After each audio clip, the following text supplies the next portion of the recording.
Hey there, and welcome to episode number 50 of Killer POV. We made it to 50. No! I'm one of your co-hosts, Rob G. from FEARNET and Icons of Fright. To my left is Elric Kane. Father of the world. Now, he's spawned. You are now a father of two. I am a father of two, and listen to this. Here comes. Whoa! Oh my God! Jesus That was Christ. champagne, bitches. Did that, oh man, you left a mark on the ceiling. Did he? No, I don't see anything. Yeah, okay. Don't give it away. I don't leave marks on. Anyway, we are now pouring champagne because because of this. Because of that. That is the sound. And I can also say I've almost not slept for a whole week, but not even because of the kid, but because I came back from the hospital sick with some sort of bronchitis type cough that everyone's asleep and I'm coughing all night. So it's actually kind of horrifying. That's horrific. But I'll tell you, I hope this is champagne. It smells like apple. Well, grabbing the champagne Alpenglow? is also Rebekah McKendry from Fangoria because you derailed my intro. Yeah. The bubbly. Hand it over. I think we need a toast, gentlemen. We made it to 50. Thank you for listening all 50 episodes. And a baby. Thank you.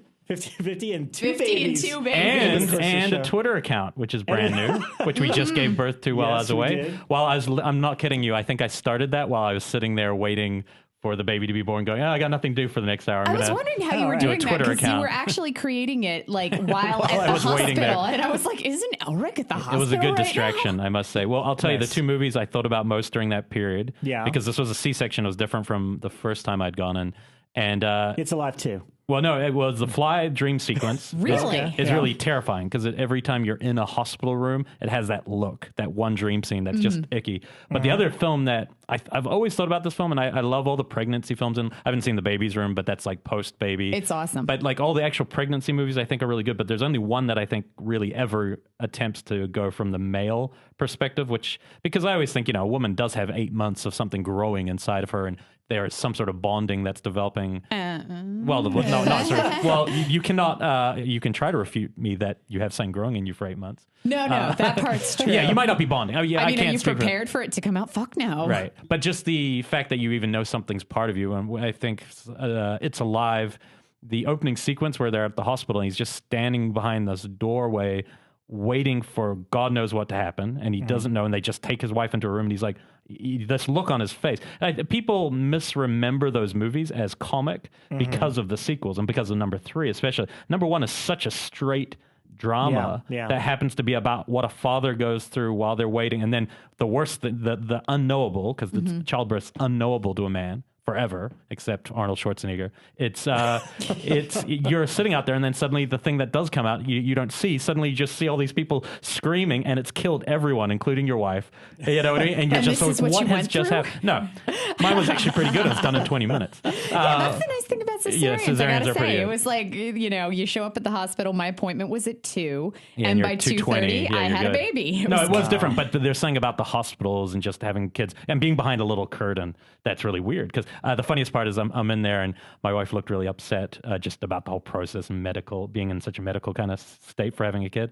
And so I tried to make her laugh, but I can't see what's going on the other side. I just got in the room, and then I just hear this voice on the other side go, "Please don't laugh. I have a knife at your stomach." And I was just like, oh, sorry. So I can only tell this story on this particular show, because if I tell it to any of our other friends, they completely get freaked out. But Rob will get freaked out. Don't worry. Yeah, I'm having my cesarean done, and you've got the curtain and everything, and you can't see anything going on the other side of the curtain. And I turn slightly to my right-hand side, and on my right-hand side, about 3 feet from my face, is this clear bucket full of just carnage that they are apparently vacuuming out from me. And I see it slowly getting fuller.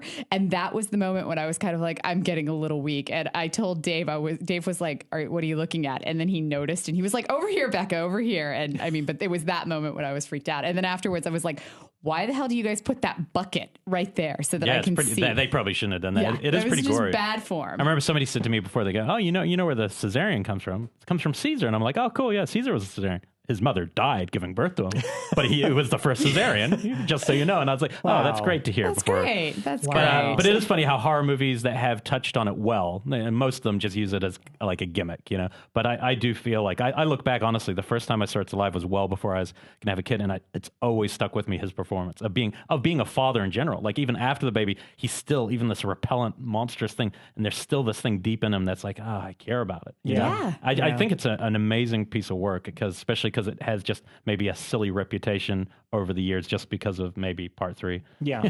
But, you know. Island of the Alive. Yeah, Island of the Alive. But anyway, those were the movies that I thought about when I was there, strangely enough. I missed you guys last week. I mean, I know you were giving birth, and that was awesome. But, yeah. Butt birth. Yeah. I was giving quite butt a crazy birth. couple of weeks. Yeah. And you were gone, and I feel like I haven't seen you guys in forever. Yeah. Actually, I've only seen you, Elric, once since... You saw me. He came out to the Hyena Gallery Wes Craven tribute, which was pretty cool. Your first time there. Yep, that's which cool. was I dug cool. it. Cool place. Yeah, Great art. if you're anywhere in LA, head over to Burbank. It's up for the rest of March. And if you don't live around here, I would recommend going to their website just to look at the artwork for the Wes Craven thing, because there's some fun pieces. Yeah, Swamp Thing molesting Adrienne Barbeau in a painting. And because it's funny because that's a deleted scene. Like that scene of Adrienne Barbeau topless with the Swamp Thing is not supposed to be in the movie, and they've actually recalled the original DVD because of it.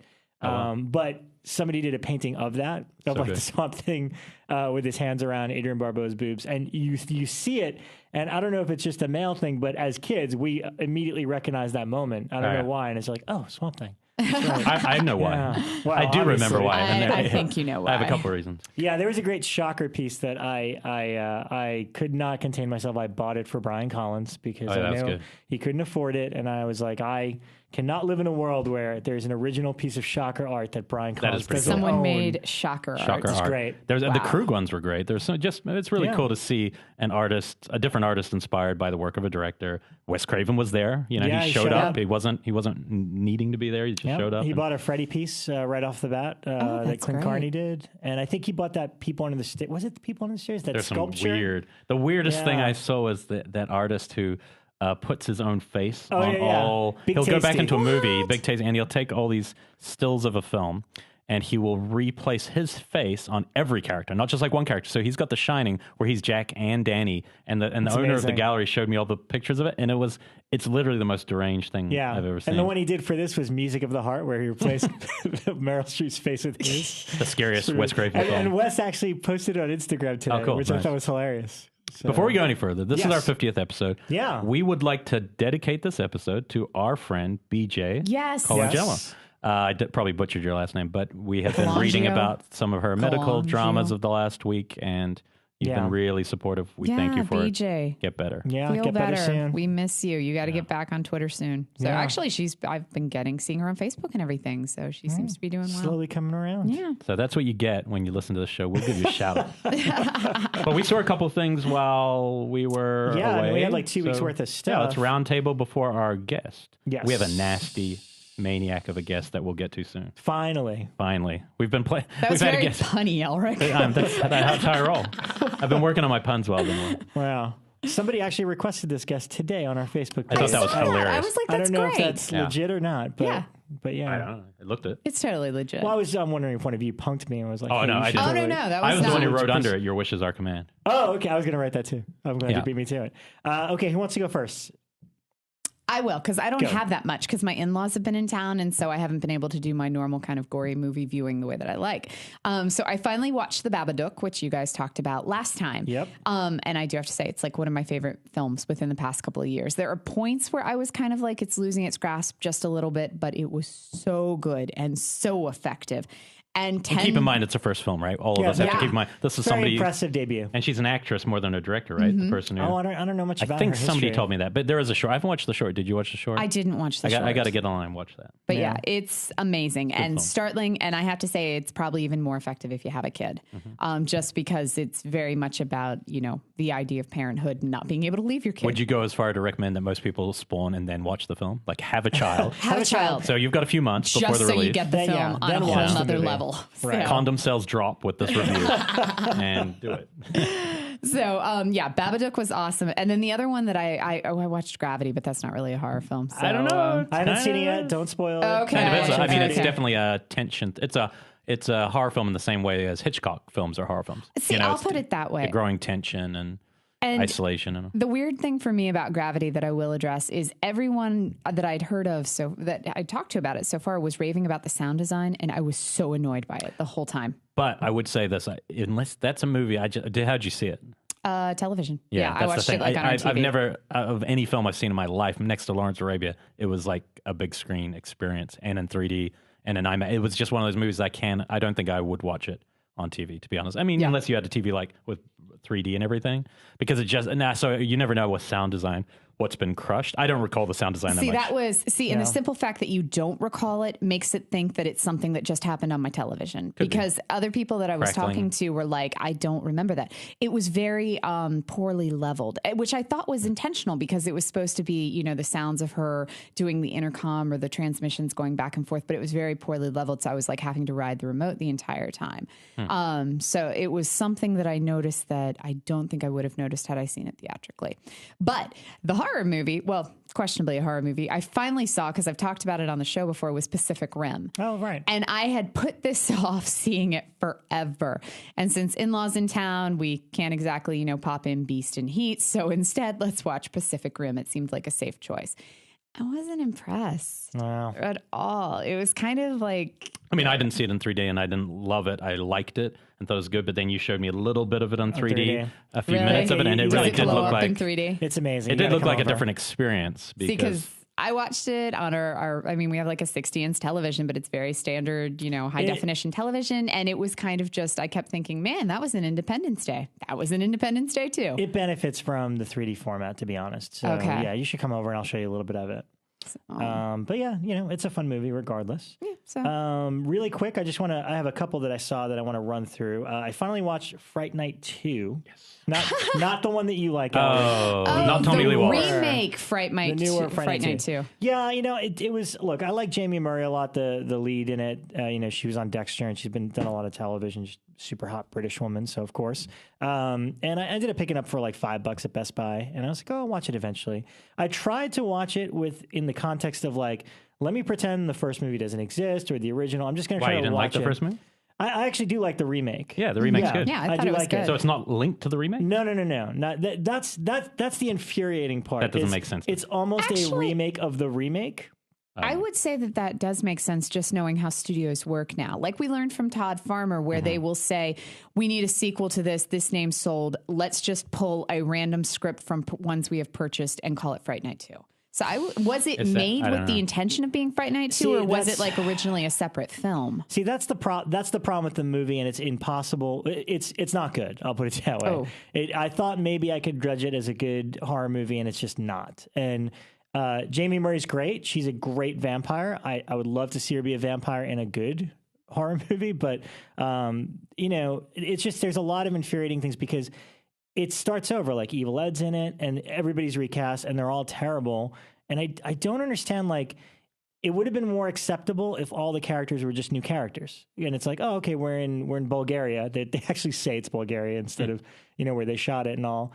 And it's just like the same plot. It's like, Charlie and his girlfriend, and he's fighting with his girlfriend, and Evil Ed's the horror fan, and he's convinced his teacher is, he sees his teacher from across the dorm, feeding on somebody, and it's like, oh, she's a vampire.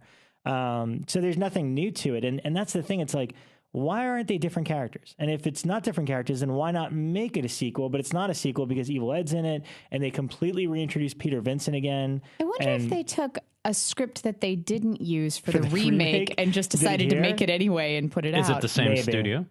Yeah. But the first one actually was successful for them. It was a big So film. wouldn't they follow that up with a successful sequel? I can't even explain it to you. It makes zero sense to me why they went the route they wanted. I would have gone and just copied the second, where you bring in who would be good as Colin Farrell's sister. Exactly. Bring her in and make a really fun movie. Yeah, but instead it's like you're not sure why they made the decisions they made. And, it's disappointing because the director is a guy named Eduardo Rodriguez, who... maybe 10 years ago, I saw a short film that he did called Daughter, which was amazing. One of the best short films I've ever seen. Had a really promising career. Ended up getting picked up by, I think it was Robert Rodriguez ended up championing him. And he did a movie with the Weinsteins called Churandero.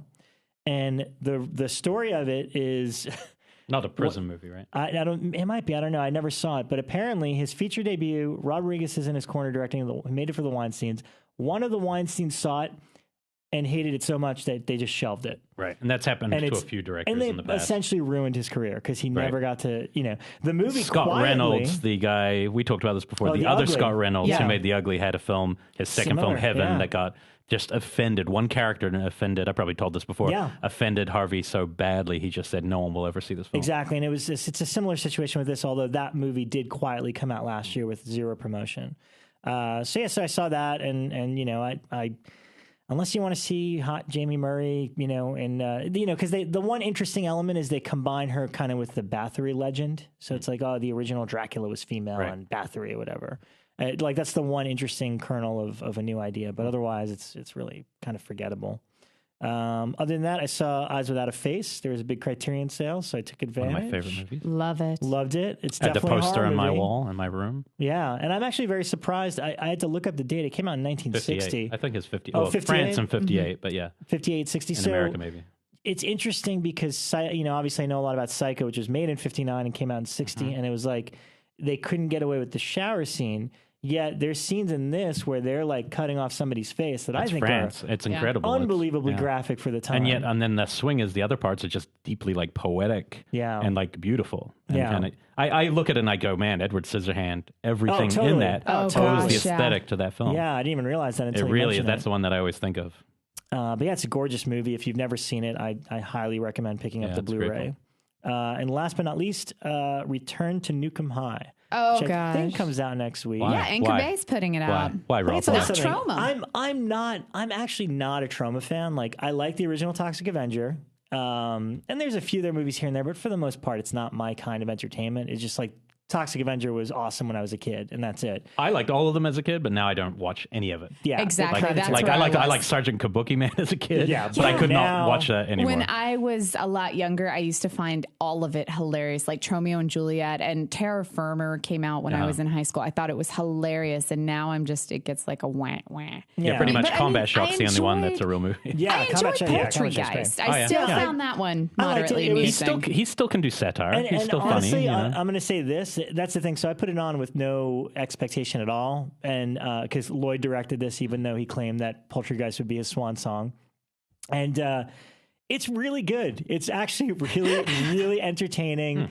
Really, probably the best made movie he's done, and the satire, like he's on top of it. The satire for today's stuff is pretty top notch. I mean, I laughed out loud a lot, and it's like, yeah. Did you watch it in theaters or at home? No, I watch it at home. It's coming out. I got an advanced screener. I have an advanced screener of it too, if you want to borrow it. It's so much fun, and I mean, every character that comes up has like a title card saying who they are and stuff, and like the lead character girl is like, oh, she's rich girl because her dad invented the dot in .com. It's like humor like that all across the board. And then did Lloyd write it too? Because usually he kind of outsources the script. Yeah, there's like 4 names as the writers, and also they split it in half because it's part 1. They're doing 2 parts for it because I guess it was getting too out of control, which I like because then this one was moderately paced at like 80 minutes or whatever. And all I'll say about it is the 2 lead girls in the movie. It could be typical Trauma exploitation that they obviously have a lesbian relationship with each other. But I got to give it to Lloyd. It was super hot. Like, not in it. Like, I wanted these 2 characters to get together. Wow. Because there was lesbianism in Poltergeist, and it was much more like exploitive. Yeah, it was silly. But this one is great. Yeah. So I had a lot of fun with it. And I'm not that big a Trauma fan, but if you want a couple of laughs and kind of evoke that feeling of their early work, this is definitely it. It's cool that he went back and did it. He should. I want a sequel to Surf Nazis Must Die. Hey, you never know with him. Smeg. That was the one I watched most as a kid. I don't know why. And what was the guy's mama? It was like, and watch out for someone's mama. The big black mama comes home. It's pretty good. Well, I was laughing because Leroy's mama. They'd always have a shot of like a bunch of punks like punching a granny or something. Yeah. So wrong. Yeah. See, I never got into Sergeant Kabuki Man, but Dave really likes that, and that's one that good. Like I'll come home in the afternoon and he's watching it, and I'm like, are you seriously watching? That's what drugs do. Drugs will make you watch Sergeant watching Kabuki Man in the middle of the day while looking after your child. That's what he gets. So, Elric, what have you seen? Well, obviously, I was away from us. A couple just brief ones. One, I'll go in depth. I was watching TV the other day, and Nightmare 2, 3, and 1 played back to back on IFC. Okay. And it was interesting because we were talking about doing a fan commentary at some point on 2. Oh, right. And what was interesting, I always didn't, obviously, like a lot of people, I didn't necessarily like 2 that much. Watching it again on TV, I really enjoyed it, especially the tone. It still has all the weird problems that obviously come up in commentaries, and there's this obvious gay subtext running throughout the film. But beyond that, the tone is still very nasty, and Freddy's still a very ugly, vicious character. Oh, yeah. So I really enjoyed watching that one again. And then 3 comes on, and I'm just like dumbstruck by it's just a modern masterpiece. Like in terms of genre filmmaking, and when you think about it in the context of that series, you're like, oh, this is really the one that really reinvents Freddy and the way he works and the way we imagine the dream scenes. It's it's just such a great film. And then 1 played, and I'm a huge fan of 1, and I'll always maintain that if 1 was a standalone film, it'd be the greatest horror film of all time. But because it's not, it's diffused a little bit, you know. But that said, so it was really fun. And this was just not planned. It was on TV. I thought, so it was fun watching them again. A couple nights ago, I was at a class and we watched Love Crimes, which I hadn't seen, and then Passion by Brian De Palma's latest film. The new one, yeah. And I'd seen Passion and did not like it. I like Brian De Palma sometimes. He's a filmmaker who it's like, his core work in the 70s, great. Other times you're just like, what the hell are you doing, man? One of your like favorite films? Dress to Kill, I love. Yeah. I love Sisters, I love Carrie. There's just some of the recent stuff's terrible. Anyway, I didn't like Passion, but I didn't hate it. So we watched, the idea of this class we were like, let's watch stuff 2, and they're remade within like 2 years. So Love Crime's a French thriller. It's on Netflix instant. Perfectly made. It's a little slow, but a perfect, like really subtle, like office romance, espionage, thriller, Hitchcockian, just is she going to get away with it? And then you watch De Palma's, and it's so batshit crazy and camp, and like the casting is completely wrong. So watching it after the other one, I honestly think it's not only his worst film, but a terrible movie. Like really, it's like I kept saying afterwards to everyone, this is the worst remake I've seen since Psycho. Wow. Like literally it goes up there for me with Psycho, even though I like De Palma. It's just but it took seeing it right next to the other one, which I hadn't seen. Yeah. On its own, I was like, it's all right. It wasn't, you know what I mean? And so very different. But wow. They're worth seeing. I would recommend if you want something kind of subtle and interesting, Love Crime's a good film. Anyway, the cool thing I did is it was 2 days. Okay, we often talk about how like midnight movies are tough as we're getting older, or having responsibilities. It's kids. You have to wake up in the morning, or jobs. Like in Rob's case, he has an early morning job, and it really does hurt. And in LA, there's a lot of good programming happening right now at midnight, so it's tough. Anyway, I got word, and I'm not allowed to say the theater anymore because this was a secret screening. But anyway, I found out that a theater was going to have Gaspar Noé in person, and that he, lives in France, and this is very rare, and that he had a film he wanted to show. And I remember having heard of this film, but I'd never seen it. And I thought to myself, oh, well, Gaspar Noé's not a guy I'd ever say is my favorite director working, but he's, to me, one of the most interesting. Yeah. I don't love any of his movies. I find them all fascinating, and they're very extreme and strong. And so I was like, all right. And so I had to write to someone who's been on the show before and ask a favor, because this was one of those screenings that you had to be on a list. Yeah. And so I just wrote to someone and said, look, I'm having a baby in 2 days. I might not be able to go to a midnight movie. I want to go to this so hard. And so and I'd offered to loan them a poster for something else. So anyway, so I go to this movie. The film that he was showing was called Angst. And I had thought it was kind of like a necromantic type movie in my mind. I had this image that, this got banned. It's not available here. It was banned in France at one point. It was made an R8 X-rated film, so it got banned from cinemas, so it ties in well with what we're going to talk about.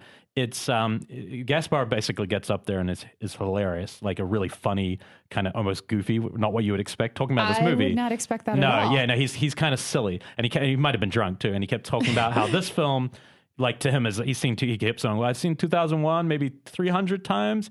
And, obviously his last film, Enter the Void, was very much that film. He said his first 2 films, I Stand Alone and Irreversible, just all were coming from this film, Angst. And he was talking about how he'd never seen the perspective of a character treated like this before. And we're all sitting there. And I just really thought it was going to be extreme for extreme's sake, which is a kind of film I'm really growing to dislike. Yeah. And it's hard to know which ones fit into that.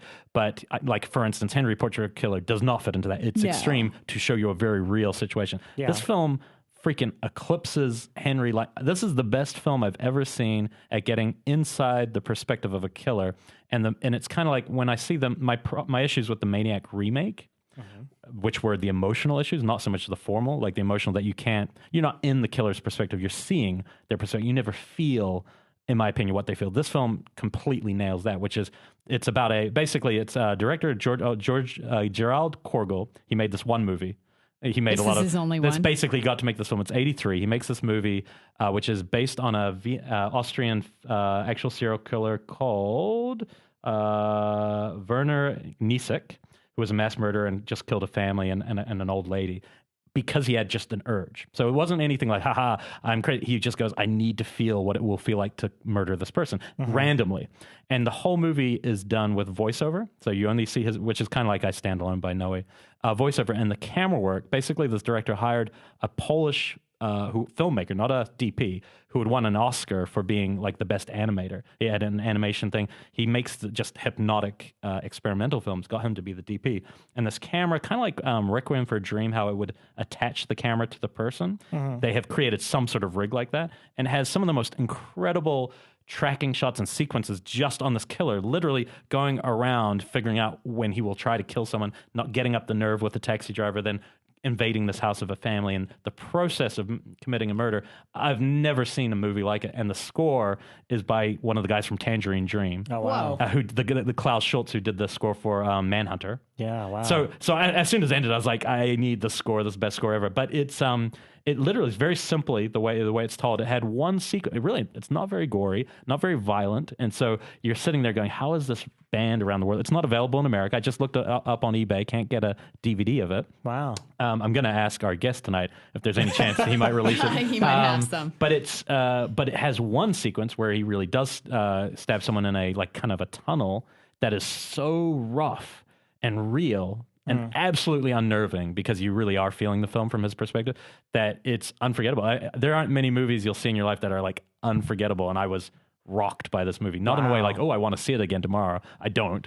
I mean, I want to see it with other people, but it really is one of the most effective movies I've ever seen at portraying what that person might experience. Not feeling sorry for them, but also not judging them. You're just there with them doing these things, and it's just frenetic, and it's almost silent in terms of dialogue, because it's only his thoughts, which I think were written from the diaries of different serial killers. He kind of took an amalgam, but the film did so. He put all his finances in this film, that he was broke afterwards and had to just make like corporate videos and stuff.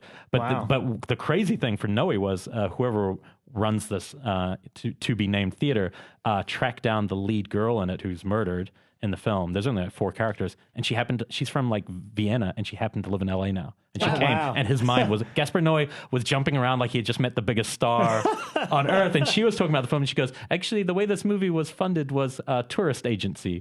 Somebody who ran a tourist agency gave us all the money to make this movie. Wow. And then you see this movie and you go, yeah, that's not a tourist video for Austria. But it really is hypnotic. And if you could see it big, I would highly recommend it on a big screen. But the weird, unfortunate part was Noe had remembered a prologue to the credits, which is like a 5-minute part that he was like obsessed by, and whatever copy they had didn't have that. They went and found another copy from a different country that did have it, and they married the 2 elements and burned their own Blu-ray. So I got to see it the way he had remembered it.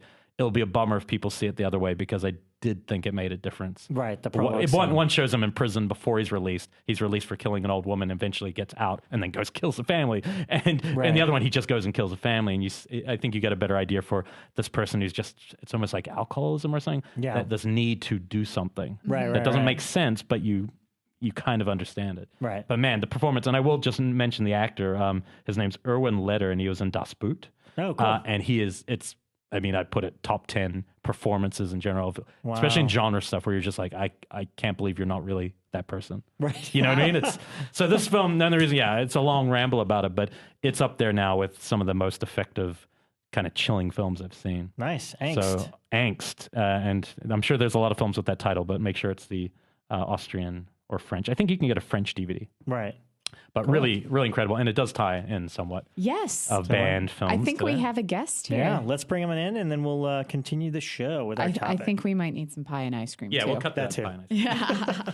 Welcome back, guys. We have a fantastic guest with us now, and we also have pie and ice cream and some beer and some champagne. So it's just a party here. It's good. And everybody is eating. So I would like to welcome to the show William Lustig. Woo-hoo. Thank you for having me. This is great. I have an applause button here. I've never had, this is great. Pie, ice cream. Coffee. You got the whole Coffee, water, I'm going to move in. Man. This is episode 50, so we're saving a special one for you. This is cool. Yeah, we're really stoked. We've been wanting to have you on the show for a while now, and obviously I know Bill a little bit from outside of doing the show. And no, we're all big fans, and thought it'd be fun to kind of talk about your history in the horror genre and in general as a director. Is this, kind of a preserver of great films? And one of us is quoted as saying Joe Spinell has poetry in his eyes in the Maniac film, and always stands up for that Maniac, not the new Maniac. He said, you said that to Elijah Wood, right? I said that to a lot of people. That Joe Spinell, and he's like, hey man, Joe Spinell's got poetry in those eyes. It's true. And we'll get to Vigilante in a second, which I really genuinely believe is a great film. Like, I think it's probably your best made film. It's a very powerful movie. And Joe Spinell, even in smaller roles like that, you can't not notice that actor. Yeah. Which is just a quality that you can't, God-given quality. A little trivia about Joe Spinell in Vigilante. Joe was out partying and didn't show up when we had to do his first scene, which was a courtroom scene. So all the shots you see in that scene that don't have Joe, but maybe you see his arm or the back of his, or his shoulder, is a double. Oh, wow. Really? Wow. Because, we had to send a search party out in New York City. Joe was in a bar, hooked up with a girl, and wound up in parts unknown. That's great. Wow. Congrats to him. Now, the payoff is when we finally found him, I didn't. I was over there shooting the scene, but my producer and all that was out there looking for him. And his mother was one of the extras in the courtroom. So when she knew that he didn't show up, and when he came to the set, she starts yelling at him in front of the whole cast and crew. You owe them all an apology. You owe Ma, please. Ma. That's awesome. That is cool. Yeah, he's a character. Well, we'll get to him in Maniac soon. Yeah. Well, why don't we start at the beginning? You were actually at Dark Delicacies this last weekend for the that hidden horror book signing, and you wrote the foreword to it. And you started to tell about how you initially got into the horror genre. So maybe we can reiterate that story. Like, why did you find yourself, you're a fan of movies in general, but what was it about the genre when you were young that you were attracted to it? I think like all of us, I don't know if I could point to a moment where I had an epiphany that I loved horror movies. It always seemed like I did. It just seemed like horror films were so much a part of my life. I used to love watching them on TV in New York. I later went to the movies and, experienced some of the, great horror films on the big screen. I have so many memories of it. I didn't see Psycho on its first release. I saw it later. But I did see the Psycho ripoffs, like Hush, Hush, Sweet Charlotte. Barry Harrington stuff, right? Yeah, that stuff. Well, that was Robert that one is, but the other one's, Who Slew Auntie Rue? Right, and all that, yeah. And there was, Whatever Happened to Baby Jane, and all these, these kind of psycho-ish, derivatives. No. And I was just like, I was hooked. But the one thing I did know is the horror films that were made in Europe resonated more to me than the horror films that were made in America, especially in the late 60s and during the 70s and 80s. And I think the reason for that is the horror films made, or even all the exploitation films made in mostly in California, the directors, the cinematographers, all the people associated, they were inspired by TV. And they all seem like just like Count Yorga Vampire, as an example. It feels like a TV show with a vampire. Maybe there's a little more blood in it or something, but it essentially feels like a TV movie. All those AIP films. But when you went over to Europe and you saw the films of Dario Argento, Mario Bava, Fulci, all these people made these incredibly artistic horror films. And so, do you remember the first time you saw something like Argento? Like what the first yes, Argento I you saw? absolutely can remember seeing the first Argento. I saw Bird with the Crystal Plumage. Oh, wow, his first Wow, one, that's your first. Yeah. I saw it on Broadway. I remember it like it was yesterday. I remember when the girl is walking through the park. It was sort of a scene probably inspired by Cat People. And there was the Morricone music with the whispers and all that. I actually remember the palms of my hands becoming sweaty. Oh, wow. And it had such an indelible impact. When I later went to NYU, I went for 2 semesters to NYU.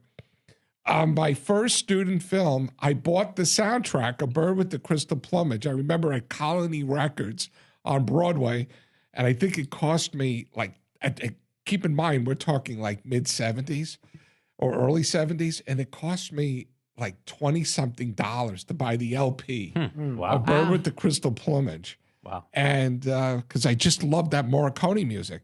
So everything I've ever done... and that film still stands up as one of his best. Actually, Yeah, it's just it so does. well put together. Absolutely. Yeah. And I have to say that, even the Morricone music, I've used Morricone as temp score on, I think every one of my movies.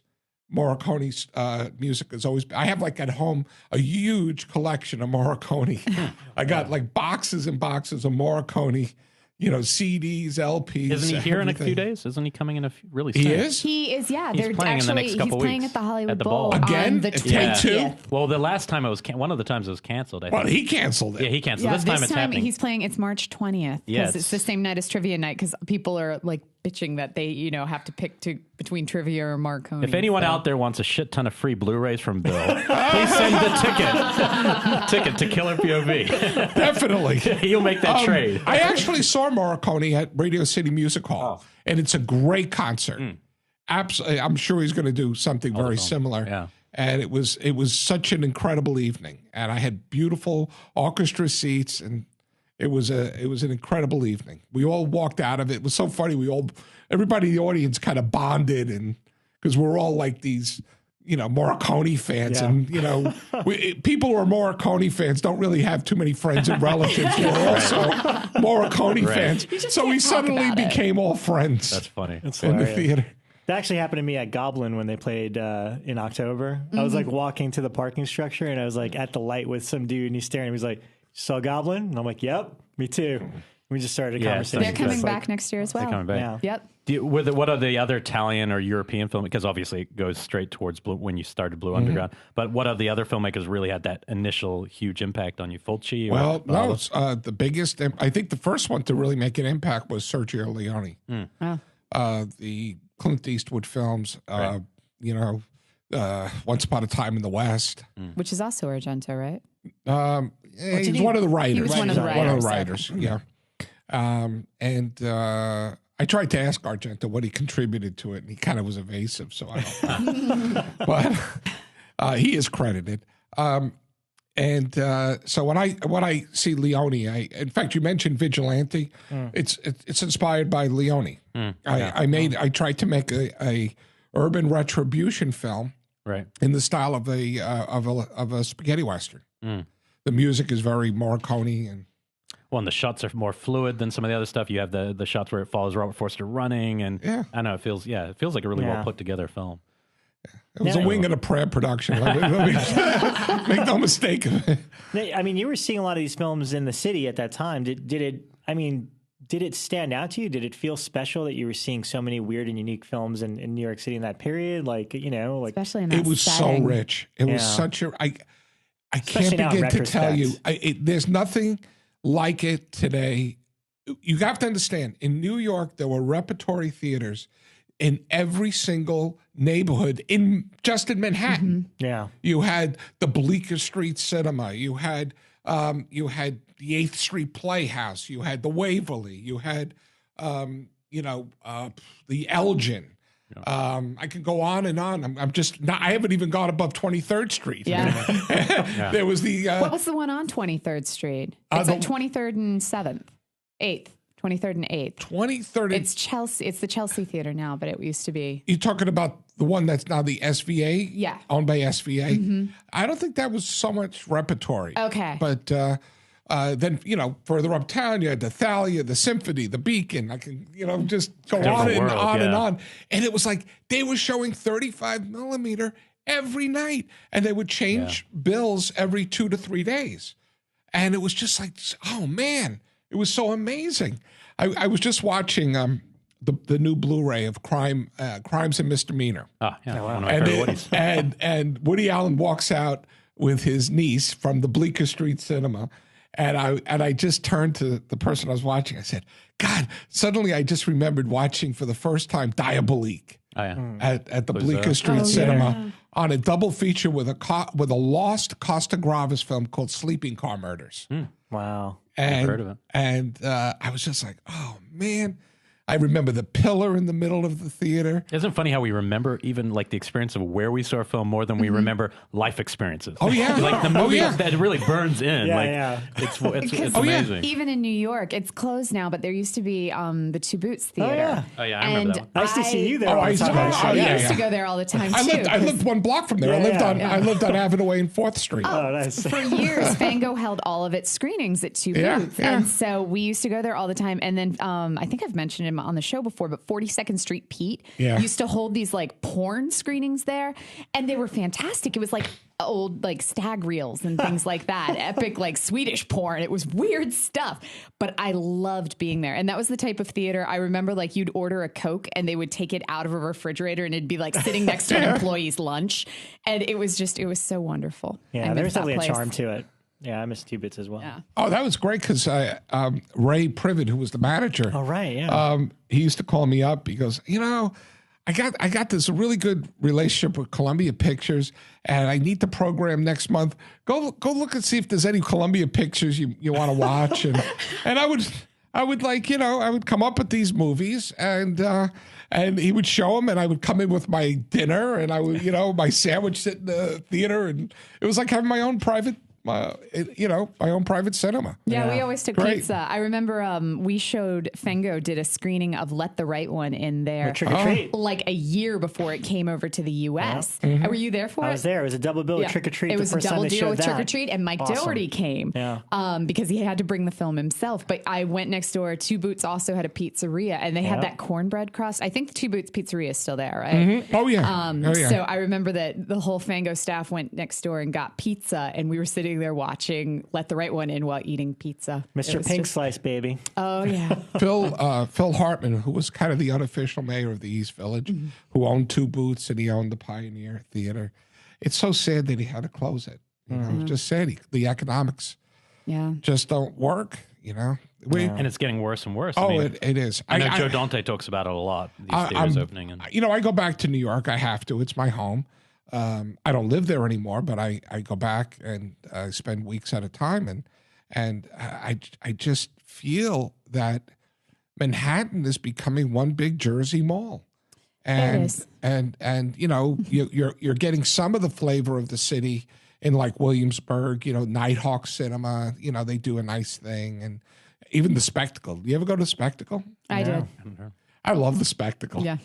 I always say, every time I'm going to go to New York, I say, hey, I'm coming to New York. You want to screen something? And I'll come. That's the one in Brooklyn, right? Absolutely. Okay. Yeah. They're like 2 blocks from a great barbecue place called Brisket Town. Is that the one where you bring your own? There's a place that... Everything there, you bring your own. No, Nighthawks, actually, they're really kind of cool. They have, they kind of do an Alamo Draft House thing. They serve liquor and food, and it's really great. And their projection is beautiful, and it's very comfortable.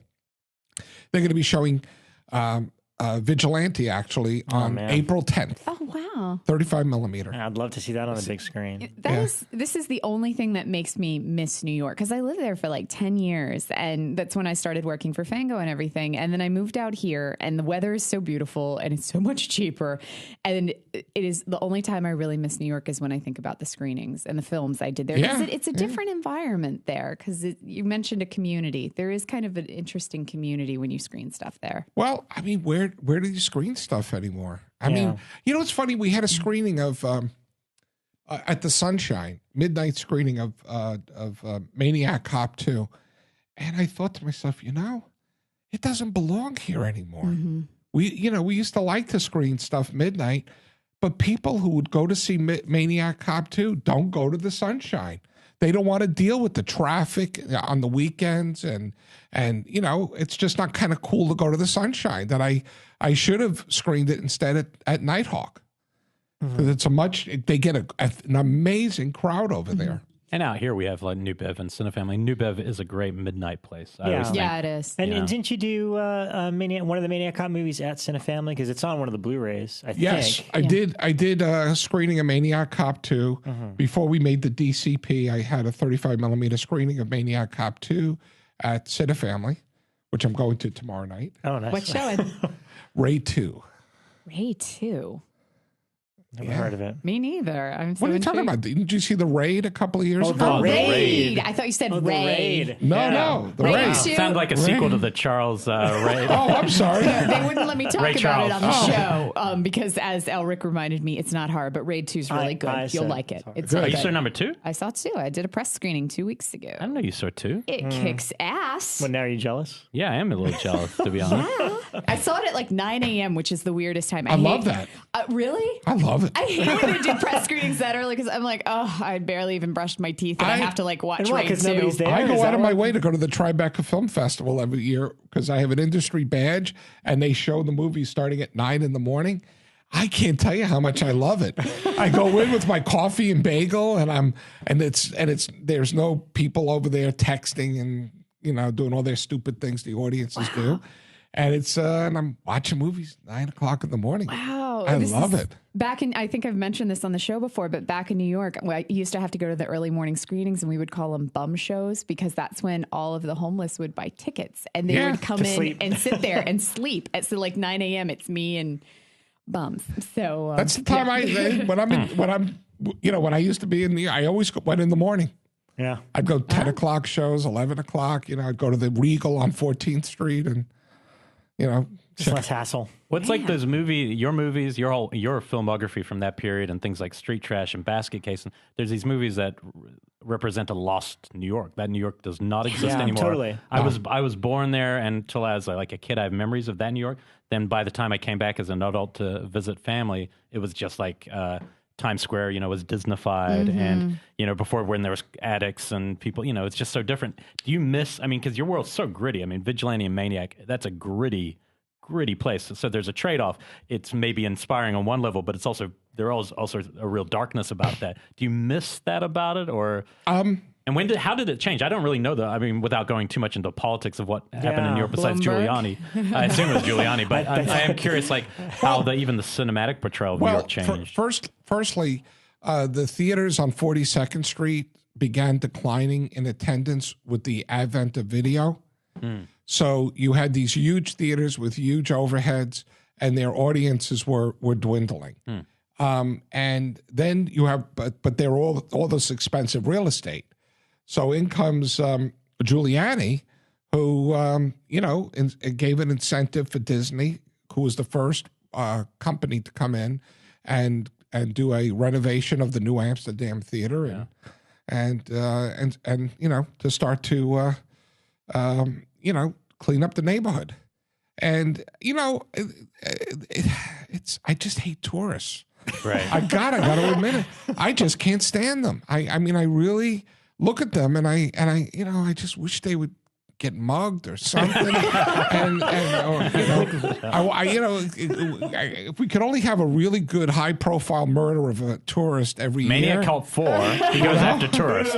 Boom, done. I'm sure you've been to the Fangoria office in New York, right? I have. And it's right. My office used to be, by the way, right on the across the street. I was in the Brill building. Oh, okay. So you were next to the food emporium. Is there a food emporium? There's a food emporium in the basement now.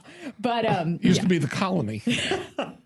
In order to get to the Fango office is like in the freaking middle of Times Square, and in order to get to it, you have to cut through everything, and it was the most annoying walk to work ever. Well, I used to live, when I had my office there, I used to live on 60th and Columbus, so I used to walk through there when it was really in its heyday, and I used to walk, to and from the Brill building. Mm-hmm. And when I used to go through Columbus Circle, which has got that beautiful Time Warner monstrosity there, and it was the New York Coliseum. It was like going through Calcutta. That's what I used to say. Everyone had their hands out, and it was like, away from me, and all that. This says a little X-rated, but I'll never forget a pimp coming up to me. I was about 15 years old, going to see my grandmother, and he put his arm around me and he goes, "Yo, man, I got girls who suck your dick off and mow." And I'm not kidding. I'm not even kidding. This is true. I spent the next year and a half thinking about what more meant. Like, my imagination couldn't even understand what could be more than that. Like, I just was like, what was he talking about? I wish I had gone. Well, when we were teenagers, and we were highly sexed up, I guess you would call it. Is that what they call it? The kids call it? We would on Friday night we would meet at a bar and have some drinks and get a load on, and we used to go to a brothel in some place. I think it was like 45th Street between 8th and 9th. Ooh, that's a swanky neighborhood now. It was wasn't then. And we would go there and we would say, "Look, we're six guys. Give us the family plan." That's what we used to call it, the family plan. You got to give us the family plan here. Wow.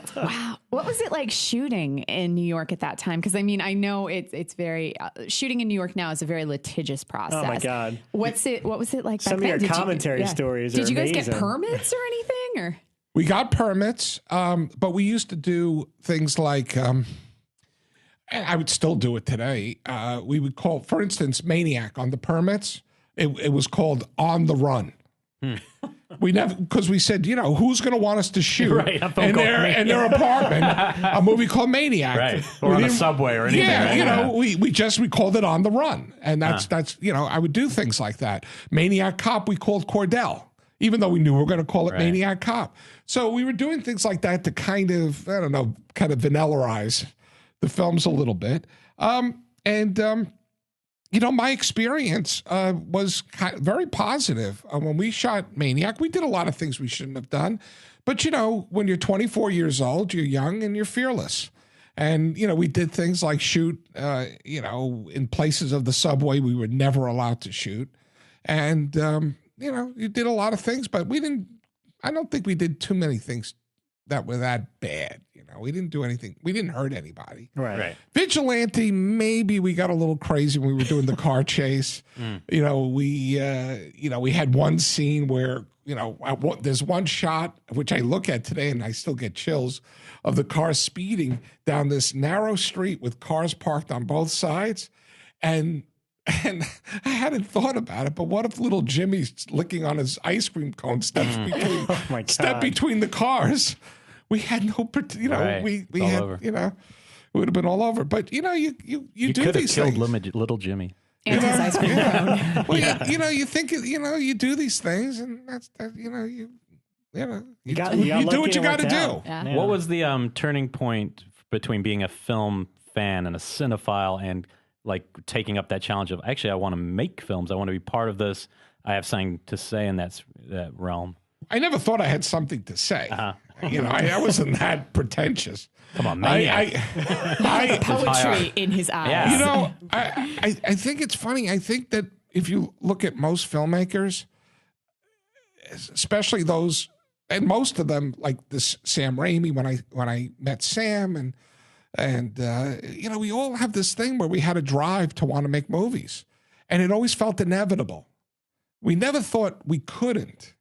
We never sat around and pondered about it. We just went out and did it. And we would just take it and we figure out how to do it. And we'd break down all the challenges and just take them one challenge at a time. And I still do that in business today. I mean, it doesn't end. It's just today I'm a little more relaxed about it because I know the world's not going to come to an end. But back then you always thought, oh God, this is it. This is our Waterloo. We're never going to get past this. And then you find a way around it. It's a great training, but all the people, Abel Ferrara, who's doing Driller Killer and Miss 45, we all knew each other. And was there anyone in that realm you were learning from, like that you had been on their set and seen what they were up to? Well, I worked as a PA on movies starting when I was 17 years old. I worked on movies like Across 110th Street, The 7 Ups. Oh, cool. Crazy Joe, which was the one with Peter Boyle, not the movie Joe, Right. the gangster movie, Crazy Joe. Anyway, and in watching the etiquette on the film set and watching how things operated, I learned a lot. And then when I was working concurrently, I was also working on porn films. And back then, the porn films were shot on 35 millimeter. Right. I mean, the crew and everything, the equipment, it was all the same. It was the crew. The first porn I worked on, the crew had just come from shooting the movie Superfly.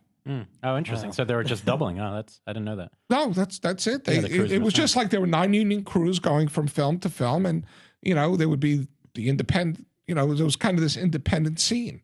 And so, and did the change from like porn being acceptable in theaters change the same time you were talking about the 42nd Street? It had changed at that point. Okay. Oh no, or is that before that? That's 10 years later. Okay.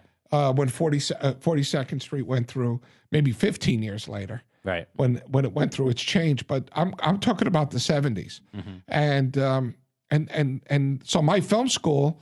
Hands-on film school really was working on the adult movies because I was able to learn how to operate a Nagra, load a Arri 2C, how to light, all these things. The basics were all there, and it was great training.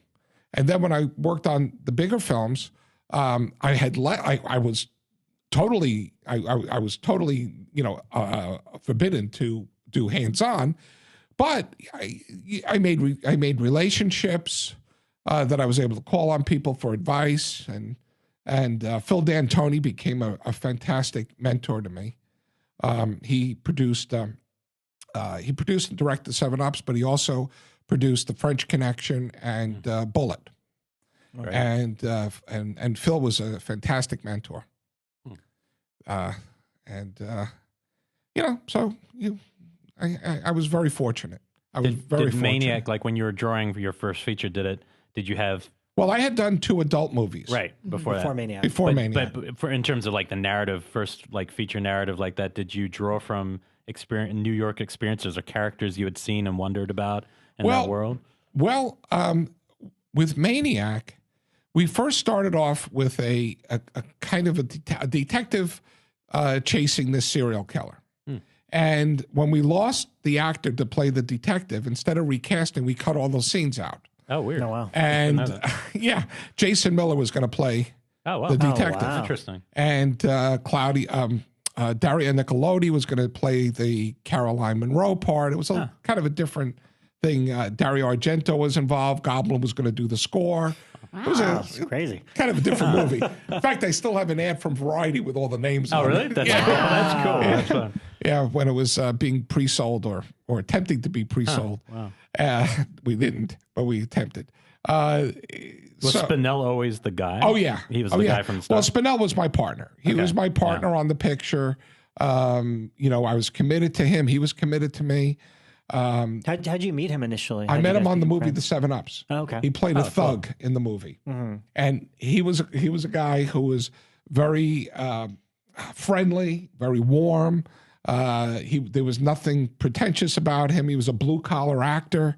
Used to hold the doors open for the wardrobe people. And, he was just that kind of guy. The Teamsters all loved him because he had done a lot of New York movies. And when I told him about my love of horror films during one of our chats, he goes, and we started talking and we were riffing on horror films because you know what it's like. You meet somebody who's into horror films, that's it. Like all other conversation stops. Yeah. You just go for that. And so Joe and I became friends, and he went off and did Star Crash in Rome. We stayed in touch, and all that. But we kept saying we're going to make a movie together. We're going to make a movie, and we developed a script. It was about a father and son serial killers based on a real life New Jersey serial killer, and it really didn't go anywhere. We didn't, we really didn't pursue it, and then I just had this idea for Maniac that it would be this kind of, it would be kind of this no frills, kind of just raw, serial killer on the loose movie, inspired by Son of Sam, a little bit Ted Bundy. Joe did a great he did his homework on all these wonderful serial killers of the 70s. That was the golden age. Today, we don't have it. Mm-hmm. That's one of the things I miss. Today, when you read about, a serial killer, it's some, low-life, white trash, stupid idiot, kills and rapes a neighbor's 12-year-old daughter, Back then, they were pretty cool. I mean, Son of Sam. I mean, you see all the letters he wrote to the newspapers. They always had, they always had a trend, like something to identify them by, like something that made them just that. Do you remember that Killing of America, the documentary? I didn't see it. No one here.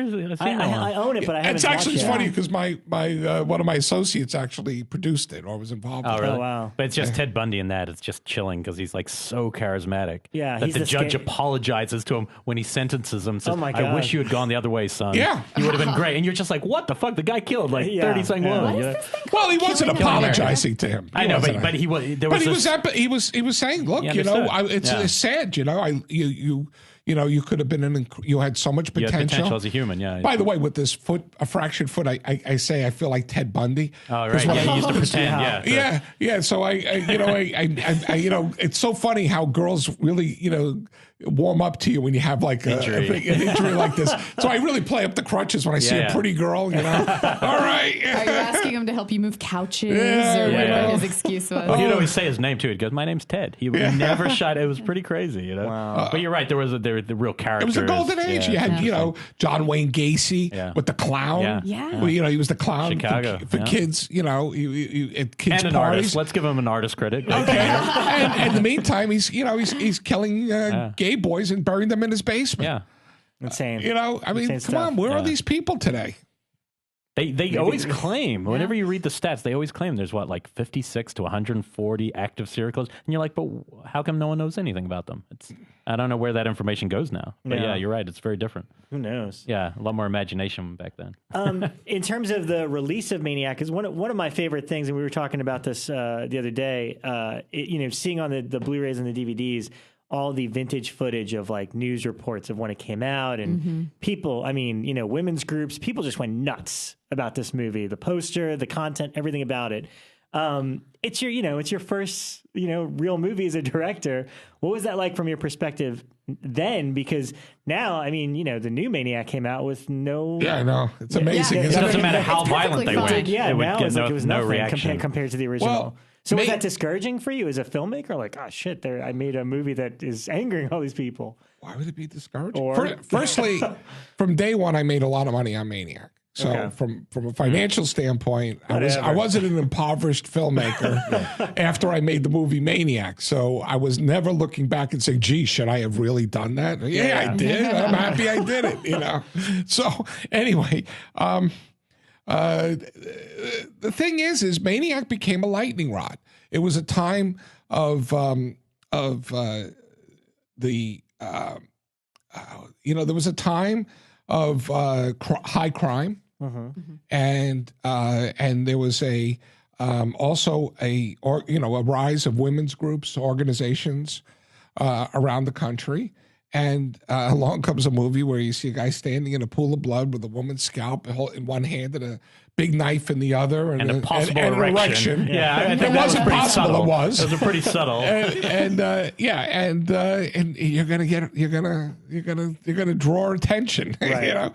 And but I always say to people, the funny thing is, the woman from the National Organization of Women in Los Angeles who stood in front of the Hollywood Boulevard Theater denouncing the movie by just the ad, she hadn't even seen it, was later arrested a year later. She was arrested for having been an accomplice to a murder that occurred a year before she was out there protesting my movie. Oh, my God. Wow. So, I mean, I'm not saying that everybody is like that, but... Right. It makes you wonder. Yeah. Right. It makes you wonder. And, I don't know. I have mixed feelings about this stuff. I on the one hand,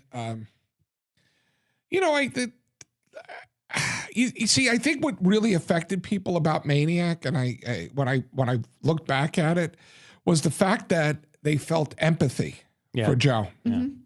And that's unsettling to people. That we're showing a man doing horrible things, And yet there were moments we really feel sorry for him. Yeah. I think it's the difference between whether you want to believe in a concept of evil or in terms of people who have gone the wrong way. Yeah. And I've always said, like, I don't believe that evil exists. I don't believe that concept. That's a write-off. That's like saying, oh, that's evil. It's like, no, it's a person. A person did that. A human. Yeah. Hitler was a human who did that. That makes it scarier, than evil. I mean, I think they use the word evil for basically a brain defect. Right. Mm-hmm. Yeah. I mean, let's face it. These people, they've proven it that these people have different brains than the normal person. Or different childhood experiences that are dramatically. Yeah, but it's more. Usually. It's been more physiologically than psychologically. It's been shown, like, maybe when they were beaten as a child, it affected parts of their brain. It's the way it is. It's horrible. Yeah, and they're incurable. What about critical? I mean, I actually have no idea how critically it was received at the time. Horrible. Across the board, or were there across the board? Okay, we had the worst reviews possible. One of the things I think that happened was that, not that I think we would have gotten better reviews, but what really made the reviews doubly horrible was that the distributor of the film wasn't known to distribute horror films. Their track record up to Maniac had been foreign art movies. They had put out Lucio Visconti's The Innocent, Gillian Armstrong's My Brilliant Career, all these prestigious, quality movies. They were kind of the Miramax of their day. And then they go and they put out this movie Maniac with this highly provocative piece of artwork. And so what happened is, suddenly the A critics at the newspapers, because at that time, I don't know if they still do, but at that time they had the A critics and then they had the B critics, who would do all the horror films. But the A critics were the ones, they all were wondering, what is this movie being distributed by this prestigious distributor? And they go to see it and they would be like, horrified by it, giving it the worst reviews possible. Do you know, in Los Angeles, the LA Times banned not only all advertising for the movie Maniac, but all mention of the movie. Wow. The theaters could not list it in their show guides, that they have. It would say in the theater, call theater for showtime, for title and showtime.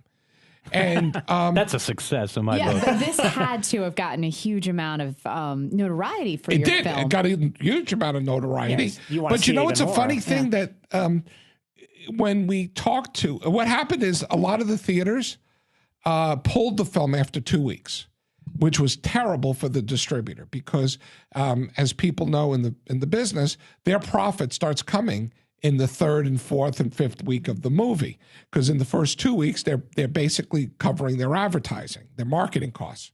So and so at first it was looked upon that the theaters were taking advantage of this situation, but truthfully they said, we have to live here.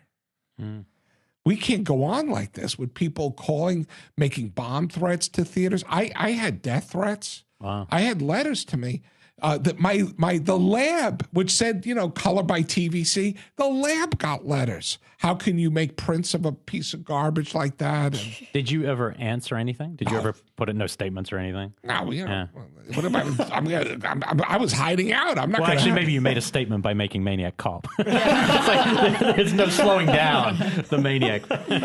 Well, I just went on, and my next film was I always intended to make a totally different film for my next film. I didn't want to just make one kind of movie. Right. So when I did Vigilante, it was that, okay, I made my horror film. Now I'm going to make my ultimate urban action film. So that was when I went on to do Vigilante. How was that received? I mean, because that is, just watching it now, having not grown up with that film, that wasn't one I knew about. Well, in the case of both Maniac and Vigilante, the reviews today are far better than they were when it first came out. We got a couple of not so bad reviews on Vigilante, but by and large they were negative. But today, when they show like Vigilante at some theater in Connecticut, they'll send a screener to the reviewer, and it usually gets very good reviews. Yeah. So it's interesting is that these older films sometimes get rediscovered, and they kind of look at them in a different light than that period. Right. Mm-hmm. Yeah. Looking back at a very different New York now from that period. Yeah. It's interesting. I think that we perceive the aesthetic of these films differently now too. Whereas at the time it had kind of a gritty feel to it. Now it's almost nostalgic. Yeah, it is.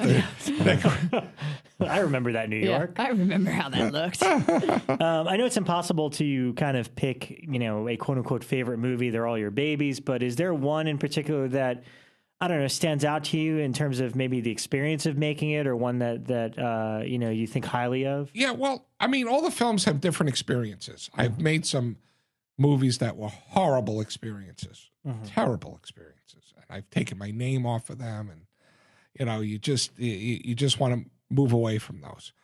But I mean, I would say I had a pretty good run where making the films, each of them had different aspects that were very positive. Even a movie like Hit List, where I did this film with Jan Michael Vincent, that was by and large, it was a very positive experience, making that film, not with Jan Michael Vincent, but everything else around it. Because, the highest paid guy on the set couldn't stand up, just. Wow. I've heard stories. Wow. Yeah. But, Demolition Alley. I mean, Maniac Cop, Maniac Cop 2 were all very, positive. They're all like going to war, You never think you're going to get it done. And then, the thing that bothers me the most is when you get involved with projects and almost from the inception, the people involved are just the wrong chemistry, and they've got wrong expectations, and they you just feel like, God, I just don't want to be here. This is just not the right thing to do. I don't know. It's true though, because I think that that's something that a lot of people who don't work in films don't really understand, is that there is a certain kismet that has to happen for a film to work, because it is so much of a collaboration. Even if there's a director and, lead actors, there's 100 other people who all have to fit cohesively into the puzzle, or else it just doesn't fly. Well, I think that what happened is, is that it became more, there became more people pissing in the pot.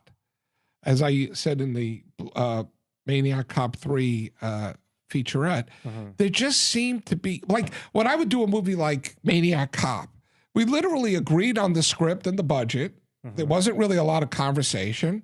We, maybe haggled a little bit on the budget, but nothing adversarial. And I'd go off and make the movie, and I would see the people who financed it at the screening. Right. There wasn't like this oversight and this idea of being so oppressive that any joy of making movies is lost. Right. And that's what I found was the common denominator among the films that were negative experiences. It's funny because of all your films, Maniac Cop obviously had the franchise, Relentless as well. We'll get to that later though. But was the negative experience on Maniac Cop 3 the reason we never saw 4? I mean, was there ever talk about doing another one? Yes, it is. The negative experience on 3 is why you didn't see 4. It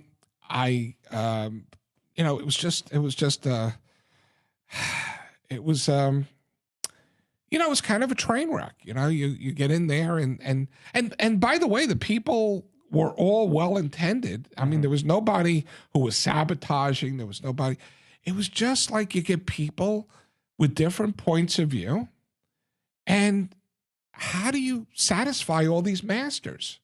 How do you make a suit to fit all these people's needs? I think we've heard lately a lot about Tobe Hooper's last film, Jinn, had the same problem. Just like, you have financiers who then want to make a cut of it. And then the film and by the end, it's no one's film. Yeah. It's just a film. But with no author behind it. I say, it becomes 90 minutes and in color, and that's it. And there's no personality. There's nothing about the movie. And you find yourself so dispirited while you're making it that you just want to get it done and collect your money and, go off and take a vacation and put it out of your mind.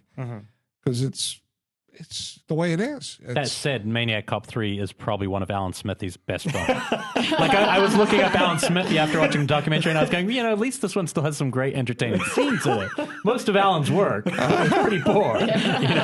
Well, I mean, there were some fun scenes in the picture, I have to say. I think there were some fun scenes. But overall, it wasn't a Maniac Cop film because it was... I kept, when we were making it, I said, all we're doing is I called it, I actually said to the financier right on the set, I said, you know what this is? It's just a Canadian tax shelter movie. Right. Why don't you just call it Visiting Hours? Right. But it hasn't got Ironside. That's a good performance. Come on. But it's, to me, that's what it felt like. It didn't have any flavor to it, any kind of quirkiness. It just felt like this. Well, one of the problems on Cop 3, one of the major problems is, the script was written for a black detective in the lead. Yeah, I remember hearing and that's how it was written. We actually cast an actor for the role, and the financiers, Overseas Film Group, could not close one of the biggest foreign territories for the Maniac Cop films was Japan. Yeah, Japan would not close the deal with a black lead. Right, I've heard that before. And so I've heard that's still the case in general with a lot of foreign markets. It is racial blocks. Yeah. Asia tends to be, unless it's Will Smith. Right. And that could have been a good film. And gender, too. Young Will Smith.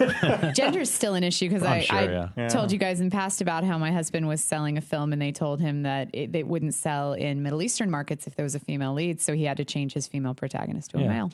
Wow. Yeah. Well, in the case of Japan made up a very sizable chunk of the budget. And, so now we're in pre-production, and so we have this train that's already moving down the track, and we're there trying to, mostly the producer Joel Soisson, he sort of got the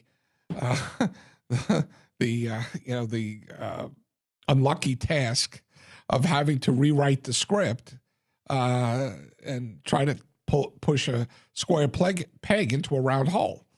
And so we could put Robert Davi back in the movie. Right. It almost seems though like 3 is a result of like 2. Well, I remember when the Blu-ray came out recently. Yeah, we talked a lot about it. Rob watched it. I remember when he first said to me, I remembered it on VHS, but I didn't like remember it like palpably. And I remember him saying, there's no way how can this be so great? Like, how the hell did you pull off such a big movie? I loved it when it came out. But I was a kid when it came out, and I loved it on video. But you always see things different perspective. So when you did this like 4K restoration of it, I just like ran to Elric, and I'm like, oh my god, this is like one of the best action movies ever made. It's amazing. And then I rewatched it based on that, and just thought this is it's a better film than the first. It's a big movie with big set pieces, and it's an exciting film. Well, it's almost like you're paying for pulling off that magic. And number 3 is your payback. Maniac Cop 2 was proof that my methodology worked. And my methodology was have a small crew, pay them very well, have people that you have a kinship with, people you have a shorthand communication, and trust each other.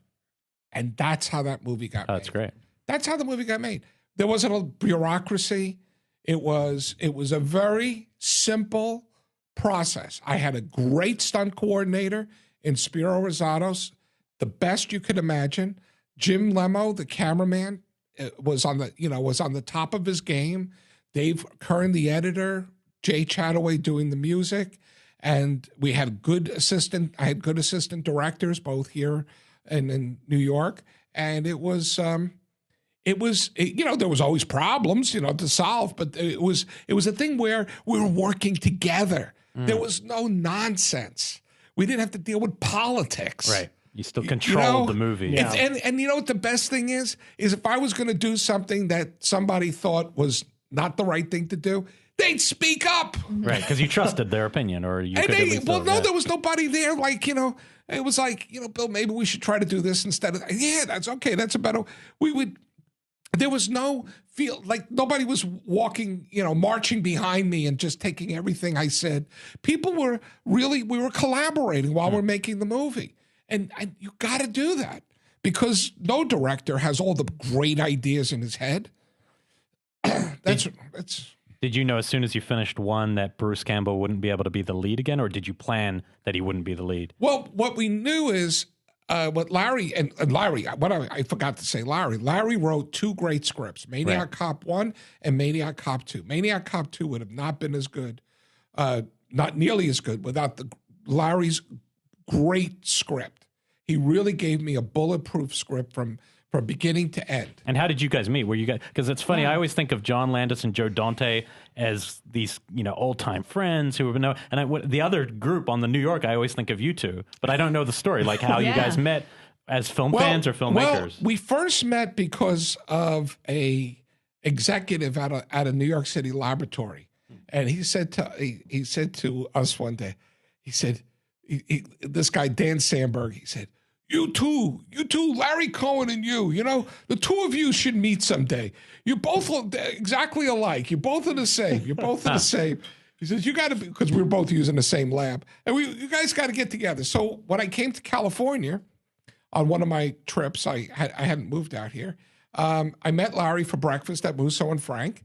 And we had a very, I told him what a fan I was of his work and all of this kind of stuff. And I invited him to see Vigilante. It was playing at a theater, and that was that. So then a couple of years, more than a couple of years, about 3 or 4 years later, Larry had just been fired from a movie that he was shooting in New York, and he happened to call me, and we got together for lunch. And during this lunch, the idea of Maniac Cop was born, and that was it. And collaborating together since. That began a collaboration. Because you both made Fred Williamson movies, right? Didn't he make Hell Up in Harlem and everything? Yeah. Oh, yeah. Yeah, that's interesting. Fred credits Larry with teaching him about filmmaking, independent filmmaking. Independent filmmaking. Yeah. American Grindhouse. I remember some of the good interviews in that documentary that you guys were all in. That was good stuff. Yeah, it's interesting. Just Larry's, I've always thought is the best writer in the genre in terms of the satire, humor, but also being able to pull off horror. He's just... it's just really talented. Yeah, writer. I mean, Larry, has a unique voice. Yeah. A Larry Cohen film. Yeah. Totally. Yeah. They have a very good satire. He definitely has a point of view. I wanted to touch on the Blue Underground thing, and obviously that came through your relationship with Anchor Bay. But right before that, you actually mentioned Hit List before, which is, I think, the only film of yours I haven't seen. I haven't seen it either. No. So I wanted to ask about what are because you've been able to kind of secure the rights for a lot of your films and release them yourselves. What's the story with Hit List and also the first Relentless, which is another film? Well, Relentless is available on DVD. Okay. And is that owned by somebody else? That yes. Blue Underground. Yeah. And I will say, I saw that trailer on VHS more than any other trailer when I was a kid. Relentless. Like I saw that trailer so often, and I loved it. I was so excited to see that film. It was just something about the phone book. Yeah, that was ominous. It was just like that one, and seeing Judd Nelson all intense and jumping through the skylight.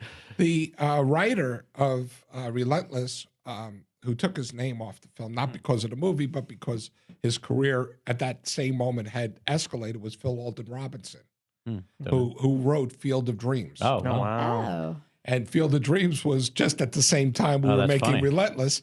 And so he decided that it wouldn't be good for his name to be on Relentless while he's trying to elevate his career. Yeah. But he, good writing is good writing, and he's a great writer. And so Relentless was a very tight police procedural film. It didn't break any new grounds. It was a cop chasing a serial killer. It was actually called Sunset Killer. Mm-hmm. And Sam Raimi, when he had made XYZ Murders, what was the movie? Crime Wave? Crime Wave. Yeah. Crime Wave. Yeah, but it was also called XYZ. Oh, was it? It was originally, I think it was shot under the title Relentless. Oh. So I called up Sam. I said, Sam, I have a vague recollection of your movie being shot under the name Relentless, and you never used it. Do you mind if I do? So that's why he has a thank you credit at the end of the movie. That's good. Wow. Yeah. And I mean, it's I interviewed Leo Rossi for, I think, Halloween 2, and we talked at great length about the Relentless franchise because it became a franchise with him kind of taking that role again and again. Was there any reason you weren't involved in the sequels, or what was the story with that becoming a sequelized movie? It was interesting. they wanted me to do Relentless too. And I was introduced to a young writer, and we tossed around ideas for Relentless too. And he sent me a couple of scripts he had written, and I read one of the scripts, and I loved it. I read both, but I loved one of them in particular. And it was a script for a movie called True Romance, and the writer was Quentin Tarantino. Oh, wow. And never heard that one before. Okay. Yeah. So they were trying to fit that in as a Relentless sequel rather than it organically. No. We never went further. When I read True Romance, I said, fuck Relentless 2. Oh, okay. Let's make this movie. Oh, interesting. Right. So I pulled out of Relentless 2 and focused on True Romance. I optioned the script and developed it, worked with him, Roger Avery, and we were close to production. And suddenly Tony Scott read the script and loved it. And it went from being this $3 million movie to a $20 million movie overnight, and it became, Goodbye, Bill. That's funny because I wonder if you were excised the same time, because I, as these guys know, I spent a lot of time with Monty Hellman, and he was telling me how he was basically probably going to direct Reservoir Dogs, and just as they were kind of getting to the point where they were going to sign contracts because Tarantino loved him, he sold True Romance and said, "Fuck it, now I can make Reservoir Dogs," and that's how. And then Monty just produced it. But that might have been. I wonder if it was all at the same time. It was at the same time because I remember Quentin telling me it didn't happen this way, but he was going to use part of the money that he got paid for the option on True Romance to finance Reservoir Dogs. He was going to make the film for $30,000. It didn't ultimately happen, but he was going to make it for $30,000, and that was it. He was determined. It's really interesting.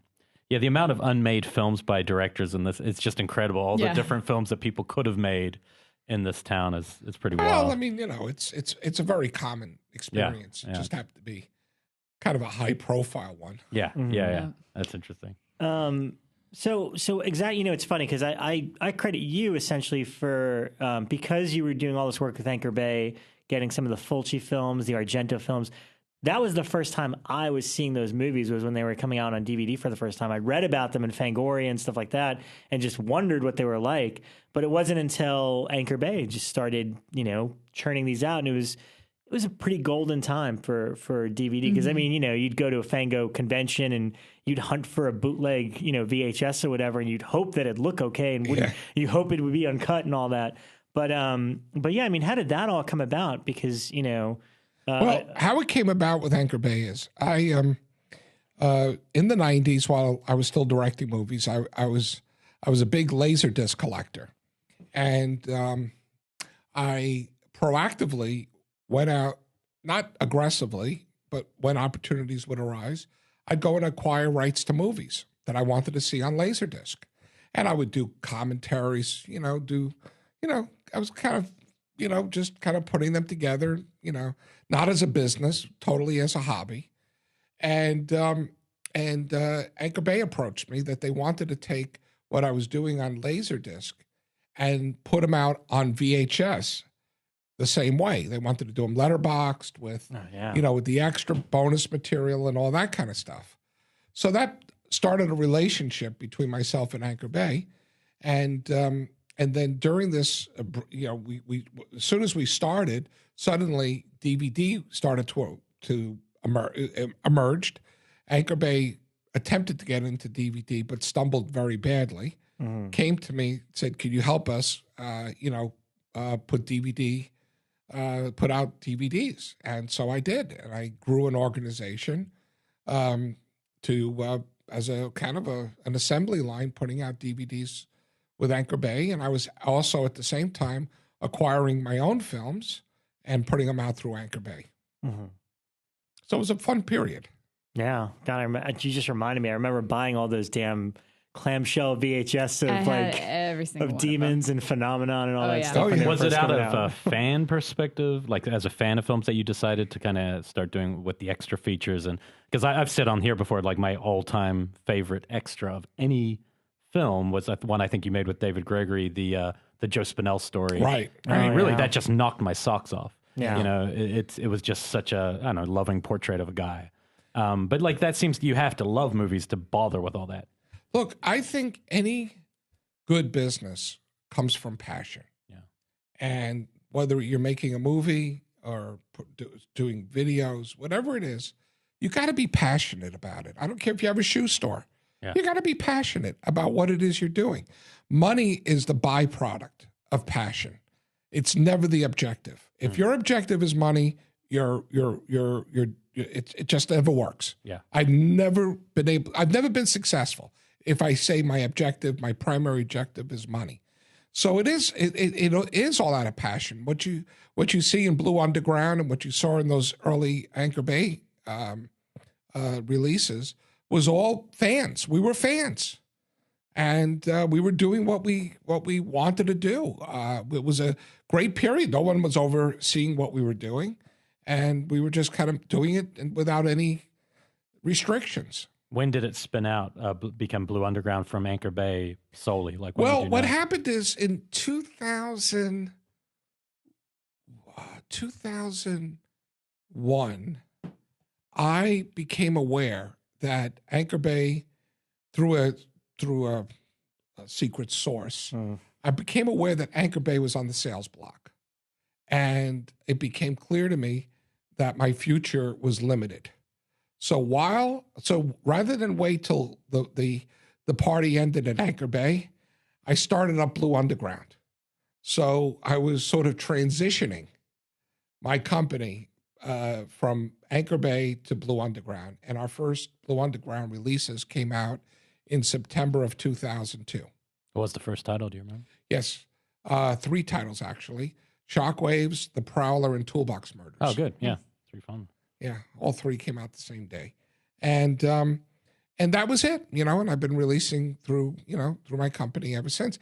I don't do it as frequent, you get I'm not distracted, but I became interested in the productions, the Maniac remake, and now the Maniac Cop remake that I'm working on. Is that still Nicholas? Oh yeah. Oh yeah. Is he? What is he doing? Directing or producing it? Or? No, he's producing with me. And we're on the phone every day, or Skype, I should say.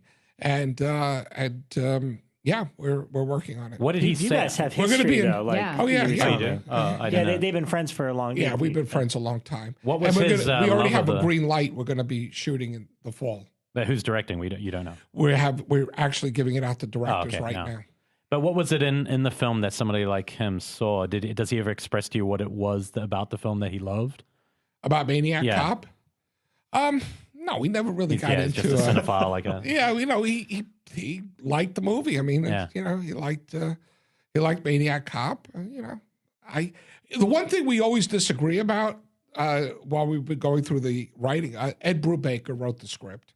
Oh, nice. Book writer. And we now have Dennis Powley doing some polish on it. Wow, he's terrific. And we have. Larry also has contributed, but those are the 2 main guys, Ed Brubaker and Dennis Powley. Cool. And one of the things that Nick and I go back and forth during the process of doing the script is he doesn't, and I think it's a Scandinavian thing. He thinks humor takes away from a movie being scary. And I keep trying to tell him that, and I keep fighting him on it. I said, Maniac Cop is essentially a comedy. Mm-hmm. Right. I mean, it's a comedy. It's so ridiculous. Yeah. And if you don't have fun with it, if you treat it seriously, it's never going to work. Yeah. You got to have fun with it. And you got to, the characters have to have a quirkiness and there's got to be a sense of humor about the movie. And it's not a comedy. But you got to have a sense of humor about it. Just like life has humor. Yeah. I mean, the tagline is hilarious. Right. I know. I think it's a cultural thing. Right. That we respectfully have these arguments all the time about the humor. Right. I keep wanting to put more in there, and he keeps, we're never going to get this actor to do it if you put that in there. Have you thought, obviously with Maniac and now Maniac Cop, are there any of your other films like Vigilante, Relentless that you would consider remaking? Or Well, I actually was approached not too long ago by a really strong producing team about wanting to do a remake of Vigilante. That'd be interesting. And I think these people, if we were to do it, would be really incredible. Husband and wife team. Interesting. Well, it seems like the story could now take place something like in a South Central or a place where there's still gang activity and wanting to keep your streets safe from that kind of world. But yeah, it's interesting. Yeah, I feel like you can't remake that movie exactly the same. Not in New York. You do know that the Italians made a Vigilante too. Yeah, I've seen the cover of that. Yeah. It was on Netflix streaming. I remember it. Who was? It was. It wasn't Franco Nero. Franco Nero. Okay, I remember seeing it on the cover. I didn't watch the film. I saw it come up and I was like, oh, wow, Vigilante 2, cool. And Bill Lustig must have made that. Can you remake the Maniac Cop rap? That one needs to be remade. I loved the rap. It was brilliant. Well, I'll tell you, that was funny because I said to Jay, we have this somber ending at the cemetery. I said, I want to end the movie with a laugh. I got to end this picture with a laugh. What about a Maniac Cop rap song? Now, you have to understand, you have to picture, Jay is about as white bread as you're ever going to imagine. But he's cool. I mean, he was the producer of salsa records, during the Fania heyday and all this. But I said to him, what about doing a Maniac Cop? Maybe half jokingly. So let's do a Maniac Cop rap for the end credits. I don't want to put like the scored music at the end. Anyway, I didn't hear from him about it. We're working, continuing editing the picture. Next thing I know, I start seeing these black guys showing up at the sound studio, asking for Jay. Wow. Jay is what's up with Jay and what's going on here?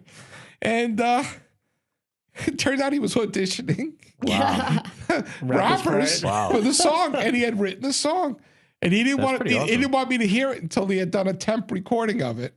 And when I heard it, I said, "This is brilliant." Great. You could shoot him. You could shoot him with an Uzi in your jacuzzi. I mean, come on, that's like amazing. I used it as a trivia question She did. last trivia round. I did rap songs from horror films, and it was all horror films where they had a rap song playing during the credits, and that was one of them. Yeah, so it was always the thing. I wanted it to be fun. I wanted to end it with a laugh. I wanted to tell the audience we know it's as ridiculous as you do. That's so awesome. With Blue Underground, is there anything you've been wanting to be able to release through Blue Underground that just haven't been able to kind of get the access to yet? Or have you gotten most? I mean, because there's so much. Daughters of Darkness. I mean, that was like seeing that film for the first time. The color in that is incredible. On the Plus, I thought the Torso release is great. Yeah. But the thing I'm still really mad about is why has God Told Me To not on Blu-ray? Because that is one of my favorite films. I could put it on. I have the original camera negative. I have it sitting in my vault right on Ventura Boulevard. And I just haven't gotten around to doing a high definition transfer. It just feels like that's one of Larry's films that people don't know as much, but that is really worthy. I love the movie. I absolutely love God Told Me To. The DVD didn't sell shit. Yeah. Really? Yeah. I saw it was out of print at one point. Well, I don't think it's out of print, but it just didn't sell very well. I think it's the title. I have always thought that about that film. I always thought the title put people I think that it's the topic because I mean, it presents itself as just like a shooter movie, it's just a crazy guy on a building, and you don't really understand the depth of it until you see it, and you don't want to say that ahead of time. My plan is to do a God Told Me To. See, I originally thought I was going to be able to relicense Q. There was a period of time I went through. I found the Q original camera negative out of vault in New Jersey, but the people who owned Q didn't want to pony up the money to pay the back storage fees and all the rest. And it was a heartbreak for me because there was an HD master, which is the one that Shout Factory put out, but it was kind of mediocre. It was a really mediocre master, and I just decided I didn't want to. It just was too below the standards that I had kind of set. I mean, I'm not trying to be, but it just was. It would have been a disappointment to me, and I thought to my customers. And so I was originally wanted to release God Told Me To in Q. the same time and maybe get reviews with both movies and get some momentum. But now I think I'm just going to put out God Told Me To. I'll do the HD transfer and just put it out on its own. It's a great movie. It seems like what it would need is like some screenings with people in person to like reignite and make people aware of that movie. Because I just don't think that, I really think, the other person we were just talking about at the start of the show, I know Gaspar Noé is crazy for that film. And I read an interview once in Film Comment saying Larry Cohen was walking along the street and Gaspar Noé went up to him and just said, I want to remake your movie. And you're like, oh God, what would that be? Like what would, Larry Cohen and Gaspar Noé, I don't know what the hell that would produce. I don't know why people keep wanting to remake these films. Well, yeah, I don't think you can remake a film like that. That film is just so original and strange. It is original. It's a very unique film. Yeah. I think you guys, if anything came out of this podcast, it's going to be that I'm going to push it up the priority. Yes. Thank you. Can we come and do we'll come and do a commentary for you. We have changed our history, kids. Yeah. I'm just a big fan of that film, always was. Because it wasn't what you think. You put it in and you're watching a movie and it suddenly takes this leap. And it's not like any of his other films. It's got quite a different, darker tone than his other films. Yeah, Tony I'd always avoided it, which is weird because I mean, as a horror fan, I definitely, I check out everything that comes my way, especially with Fango. But that one, I just had never watched, and it wasn't until Dave sat me down and was like, "This is the greatest film ever," and forced me to watch it that I was like, "I can't believe I didn't watch this." But I think I was turned off by the title because it sounded kind of religious zealoty. It might be that. It might be the preachy. It might be artwork. Well, the artwork. What we're going to do is. What our plan is to use the New World artwork, which is far more exploitive. Mm-hmm. Is that the face in the clouds? It's or the people running on the ground. People running on the ground. I like that. I love that. I love that art. That was great. And because it's nice. I at first thought it was too. I don't know. I think now we're going to just use that artwork for the Blu-ray. No, I think it makes sense. The other thing you guys put out that horror fans might not be so aware of, but I'm from New Zealand. We have a lot of art house type movies, but the Alan Clark box set. He's long been one of my favorite filmmakers, but I'd never seen Elephant. I'd seen all the other ones, and when you released that as a box set, it blew me away. I mean, that is some great work. That was David Gregory was behind it because he's British, right? Yeah. That's a great. He had a love of it. Yeah, and I couldn't understand half the stuff that people were saying. Yeah, it's pretty rough. Yeah, well, Scum was, and we're leading into discussing video nasties in general. And with you here, one of the things because I know Scum wasn't necessarily a video nasty, but it was one of those ones that was banned. Mm-hmm. BBC didn't want to play it. But I'm curious, like, what the effect in America was, or in the effect that you would have noticed from what was happening across the pond, even with distribution and getting movies made. Obviously, knowing that these movies are being banned would also affect how you can even make a movie, knowing that Britain's out of the questions. So I'm curious what your whole perspective on video nasties was. During the period of the early '80s, there were a lot of countries that had very strict laws in regard to violence. France, as an example, was just as rigorous in their censorship of these horror films as the UK was. And it created opportunities for entrepreneurs in these places, because what they did is they were able to buy up the rights cheap to these horror films and sit them out until the tide changed. They were smart enough to realize that this couldn't last. Right. And so, as an example, there was a guy named René Chateau in France who made an absolute fortune over the stupidity of the French government banning these movies. And when you say banned, you mean you couldn't play it, or you couldn't play it at all? An X. Yeah. Okay, so it just couldn't play theatrical. Could not play at all anywhere. And they couldn't. Could they be released on VHS at that point? No, nothing. So they were totally banned. But René Chateau was smart. He was buying these movies for like Texas Chainsaw Massacre, Zombie, or AKA Dawn of the Dead. It was called Zombie in Europe. He was buying up these movies. Maniac was one of the ones he bought. And we were looking at him. Why are you buying this movie? You can't play it. And that's my problem. So he was just thinking, wait till the next government comes in. 4 years. I got 3 years to go. Yeah. Interesting. He would. The tide changed. In the UK, it went on much longer. Right. But eventually it just got to the point of the people realizing the absurdity of it. I forgot what movie it was that broke. What was the guy's name who ran the censor board in in the UK. There was a guy who was. I remember White House was the woman who kind of kickstarted it. I can't remember who. I printed out the whole Banned the history, Sadist video, which is another one by David, right? Another documentary David might have made later. What had the whole story? You can see it on YouTube, I think. But there's this guy, and there came a point where his hypocrisy was so apparent that that it just overturned all these bannings, really. Texas Chainsaw Son. You know what it was? Now I remember. What happened is he actually articulated his position that a movie like Texas Chainsaw Massacre could be seen by presumably educated people at film festivals and at universities, but that he was worried about the effect it would have on the everyday average person seeing a movie like that. Right.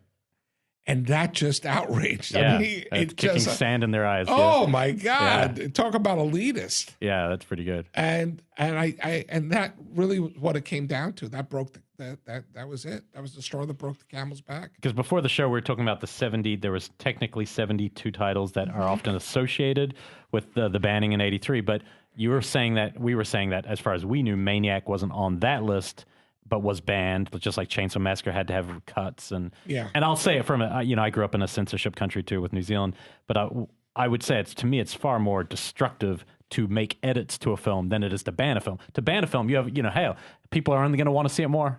Yeah, just like drugs. But when you make cuts, that's a violent act on a film. Mm-hmm. You've changed the meaning of something. True. But and even your baby Possession was cut. Yeah. One of my favorite movies of all time was cut dramatically. The guy, I think Graham Bright, is that it? It probably okay. If that's the guy, I don't remember his name. But no, these for me as a kid, and I mean, I found these well after the 1983 acts and everything during the early 90s. But for me, all they did was just increase it. And it was like, I'd start watching one and then I learned what the video nasties were. And it was like, holy shit, there's a list. It's like someone putting a highlighter pen. For me. That's all it was. Because by the time I left high school, I had seen every single one of the video nasties I could get my hands on, just because I originally learned about them through the Young Ones episode, Nasty. Yeah, somebody mentioned that to me today. Yeah, which is a fantastic episode. And it's got the Damned in it singing the song Video Nasty. And it's just perfect. And they get a nasty tape, and I think it's like the headless astronaut virgin corpse or something like that. And so since this comedy show used to play on Comedy Central when I was a kid, and I loved it so much, but that's how I learned what a video nasty was. And this is like me in 10th grade. And then it was just like, holy crap, there's a checklist. I started with Driller Killer, and 3 years later, I had seen every single one. There's some of them I still haven't been able to find copies of, but I've seen every single one I can. The absurdity. At some point, Maniac, I believe, was on a list. It's still banned in Germany. Really? Germany of all places. Wow, where some crazy Germany's the kind of place where it feels like nothing could be banned in Germany. No. How it gets released in Germany is it's acceptable in Austria. So they bring the German version in through Austria, but it's banned in Germany. It's still to this day banned uncut in Germany. But the absurdity of and it was definitely on a list at some point in the UK. Right. And I'll tell you why I know. One time I was bringing in LPs of the Maniac soundtrack because I was going to a convention, and one of the people there, one of the sellers, one of the dealers, asked if I could bring some LPs of Maniac. And so no big deal. I brought a box with me on the plane. I arrive, and Customs asked to open the box. No problem. Open the box. He takes out the LP. He went off to another room, presumably to look on a computer, and comes back. He goes, no good. Can't bring it in. I go, what are you talking about? It's music. He goes, it's on a list. I said, this is ridiculous. I said, give me a supervisor.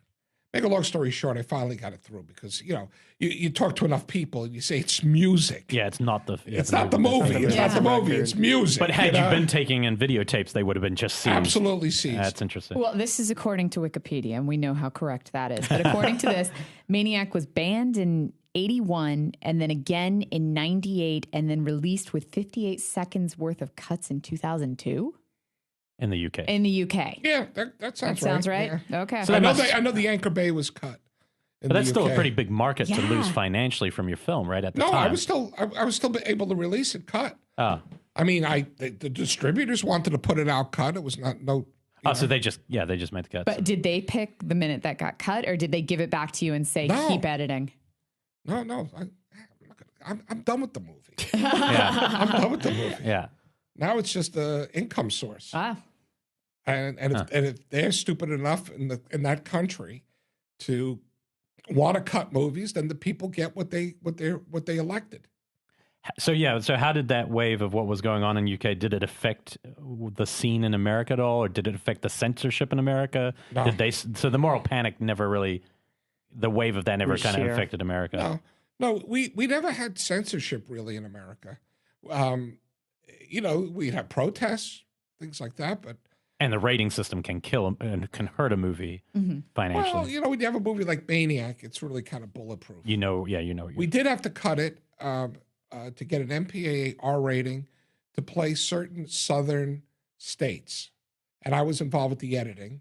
And we had it, and the only way to get it through, we had to cut about 3.5 minutes of the movie for the R rating. It was actually funny enough when it opened with the cut version. I got a really good review, and they talked about how the movie was restrained and all this, and I'm going, "Oh my god!" Wow! They cut for the ghost cutter. Right. It was funny, but no, we really, the R rating wasn't a big, we knew we were going to get an X, so we went out unrated. And like Bekah, did you seek out some of the ones that you had been hearing about, the video nasties, as it was happening? Were you looking up these films, trying to find them, or had you seen most of the stuff? I think I'd seen most of the films. I really wasn't in touch with the video nasty problem. This is pre-internet, right? Yeah. So the closest I had was a magazine at that time called Uncut. That would alert me to where I could get the uncut versions of certain movies. And then we had people that sold videos of the uncut versions in this country. I remember going to Holland, and there was a video dealer in Holland that I actually went to his house, and I bought boxes of uncut VHS, PAL VHSs of films. But because one of my favorite titles of that period was one that I'm not sure if I'm right, but I believe it was the film that came out in America same time as Maniac and suffered the same fate with Protester, which is Don't Go in the House, the Joseph Ellison. I don't remember having protesters, but it could have. I had a feeling it had similar problems, and he just never made another film after. I mean, it put him off so much that there was so much anti-everything about it. And it maybe wasn't as commercially a success in the same way, but it had certain qualities, very, very much a Psycho ripoff. I mean, it is Psycho, literally Psycho, but with a flamethrower retardant suit, But that was the title I always, just something about that film I always enjoyed. But it's like, so I guess they all affected different filmmakers in a very different way. Yeah. Yeah, I mean, you look at the list now and you're kind of surprised. Like, which is one title that you're most surprised was on the Video Nasties list? I guess that's one question. Killer Nun. Because I know my nun films well. So I love nun films. But Killer Nun really doesn't have much in it. I mean, it's a nun doing the killing, but I can think of half a dozen nun films that are so much more, like Flavia the Heretic is so much more extreme than Killer Nun. Or even The Devils, which in its own right is pretty extreme. Devils has been banned and cut. Right, and all over the place. All over the place. But Killer Nun, I mean, is... Which, by the way, you can get uncut on Blue Underground, Blu-ray and DVD. Yeah. The Devils? There you go. No, Killer Nun. It's such a fun film, and I don't consider it that extreme. Am I missing something? Do I forget some like crazy scene in it? No, but I think when you have a nun, right, going out there and seducing men, and it's the woman from Ursula. Why did my brain just stroke out? The Crazy Life, translated. La Dolce Vita? La Dolce Vita. Isn't it the same woman? Yeah, Ursula Andress. Yes. Yeah. Okay, thank you. See. Yeah. Or from Dr. No. Right. Yeah. For our... Well, I mean, I think Inferno is one you look at and go, there's nothing. I mean, Inferno has a couple gore scenes, but it's like, look, Evil Dead, not most of the movie, but yes, the tree rape, you get it. That's the kind of stuff they're probably scared of. Maybe you know? It's the context. Like the killer nun is a nun, so that's probably why. Maybe. And probably sometimes it was just reputation. I'm sure Cannibal Holocaust is coming to London without even seeing it. They know to ban it. Right, right. They're just basing it on hearsay, you know? Yeah, The Burning. Well, I guess The Burning had some gore in it, but... Yeah, I don't know. For me, visiting hours are the Funhouse. Although the Funhouse does have that weird masturbation sort of thing. Well, sexuality has always been more it seems like that's than sexuality than anything. Yeah. Blood Feast is a weird one for me because I mean I know so that fake. It's so fake. Like when he's eating the bodies, and that's the only really gory moment is you see him put this like obviously plastic leg into an oven full of dry ice, and then like you see this dissolve fade, and he pulls out an obvious rack of lamb, and I mean it's just. I think that censor, his words about, these kinds of movies for the uneducated, unsophisticated. You have to look at everything with that perspective. Yeah. That's where an idiot like this is coming from. Did you put out Tenebrae? Originally, yes. Yeah, and I got back. Not now. So is there a Blu-ray of it? Synapse is working on it, I believe. But you still have Inferno and Deep Red. Correct. And Suspiria. No. Suspiria, no. Synapse as well. Right, that's right, yeah. Yeah. And Argento, you obviously is somebody you got to know through all of this? I was involved with the New York sequences of Inferno and Tenebrae. And it was on the set of Inferno that I became friends with Dario and his wife.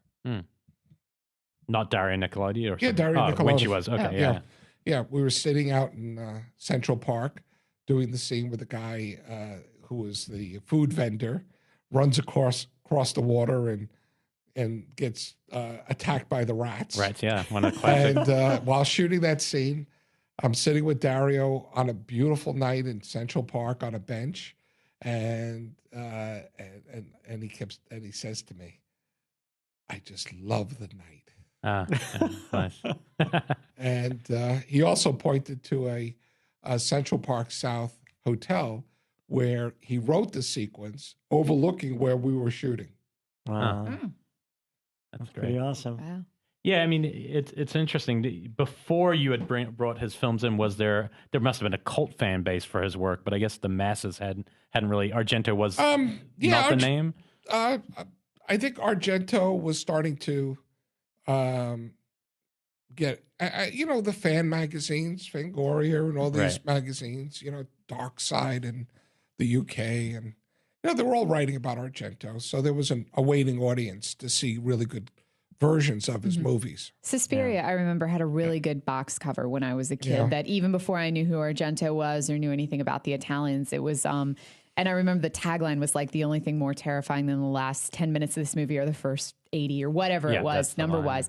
But I remember even when I was a kid wanting to see that one long before I knew who he was. Well, that's a great tagline and campaign for it. And I remember that the picture was, Sarah looking scared, or Susie Bannion looking scared, and then you saw like it was either feet or the hanging girl behind her, but I just remember the close up on her face with it behind, with the I finger behind saw Suspiria her. The first. It opened, I think, on a Friday. I saw it on a Saturday, and I saw it on Broadway at the. It was the Criterion Theater on Times Square. That's where I saw it. Did it blow your mind? Because yes, yeah. Yeah, I was very affected by it. I would love to see an audience reacting to that for the first time when it was coming out. Yeah. Because it's the only time in my life I remember Mulholland Drive. For the crowd, I remember looking around and seeing people just that last 20 minutes where people maybe hadn't had that kind of an experience in a theater of that generation. But Suspiria is a whole different, it's the entire film. Yeah. Well, go ahead. Oh, no, I taught college for years and years, and that was one that I always showed my students. When we got to cinematography, we always watched that one, and just seeing, 118-year-olds who had never seen it before watch it it's just amazing. Yeah.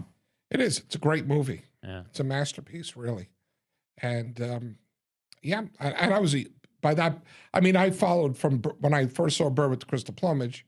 I followed Dario's movies. I saw Cat o' Nine Tails and Deep Red, and so I was psyched to see Suspiria. Now, which one's your favorite of all of Dario's? Mm-hmm. I like Deep Red a whole lot.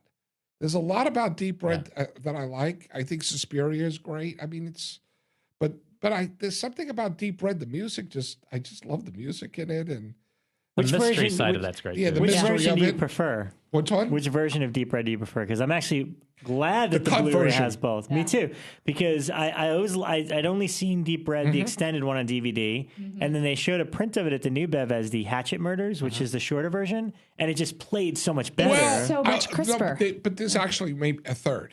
Hatchet Murders is the cut version, but they also cut the gore. Oh, okay. I like the what I would call the international English version, which has all the gore intact. Right.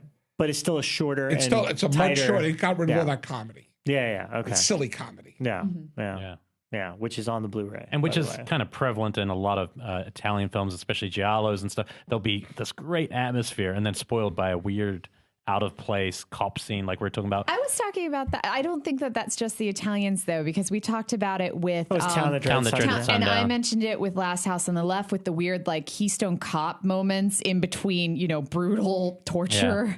Well, it's kind of like the way the Indians insert musical numbers. Right. Unfortunately. Dance sequence now. Yeah, totally. Well, if you want to know more about Video Nasties, there is a really good documentary by a filmmaker named Jake West, who I think... I know Jake. I think he did one of the Pumpkinhead movies and a few other things, but he did a documentary called Video Nasties, Moral Panic, Censorship, and Videotape. Is it out? It's not out. I don't think it's out in America. I got a UK version of it. It's out in the UK. So if you have a multi-regional player, then you can probably find it online. But it's a pretty cool and interesting thing, because I was, growing up, I was oblivious to Video Nasties because it didn't affect me directly. But it's an interesting story about, a group of films. Does he go into the censor board? Yeah, it's all about all of that. Yeah. There's a band, The Sadist Video, by the one you worked with, David Gregory and Severin. I think it's on one of the films we played at Jump Cut, the Udo Kier weird film that they had to reconstruct. I can't remember. House on Straw Hill. I think they released it on that disc. But it's on YouTube. I mean, they're very pretty dry films about these great films. Pretty dry about documents that in America you weren't affected. So wait, is this documentary on that House on Straw Hill? I think it is. I think it's one of the bonus features. Yeah, I think it was included. And it was like a 2 1-hour pieces, but they have good footage from the time, which makes it worthwhile. It's kind of eggheady, but I like that. Yeah, exactly. It's a little different, but it's really interesting. I'm curious. I was just curious to hear if it had any effect in America, and it doesn't sound like it really did. Did that mean that if you were releasing a movie at the time, you knew that England wasn't even going to be part of the profits for that film? You knew it wasn't just not going to play if you're making a Maniac at that time, or? We never really thought about it. We did sell Maniac right out of the gate to the UK, to a company called Tartan Video. Oh, yeah. Yeah, no, Tartan's still around. Tartan's still around. Yeah. Not Tartan. I'm sorry. It wasn't Tartan. Target. Oh. It was Target. It was Neil Agron. Were you based in England? No, New Zealand. Okay. Did you know Stanley Long? And he did those silly, Confessions of a Window Washer, and don't know all those. Remember those confession movies? I do. I haven't seen them. They were like really softcore films. Yeah, they were silly. They were fun. Never really played in America. Softcore expert. They didn't play them anyway. He was partnered in the video company and in Target. Wow. And they bought Maniac right out of the bat. They just cut it. So wait, Confessions of a Window Washer was cool, but Maniac was appalling. By that rationale. I know. What's coming up for Blue Underground? Do you have any big titles on the way, or you said you were? Well, we David Gregory is, as we speak, he's in Rome shooting interviews for our new.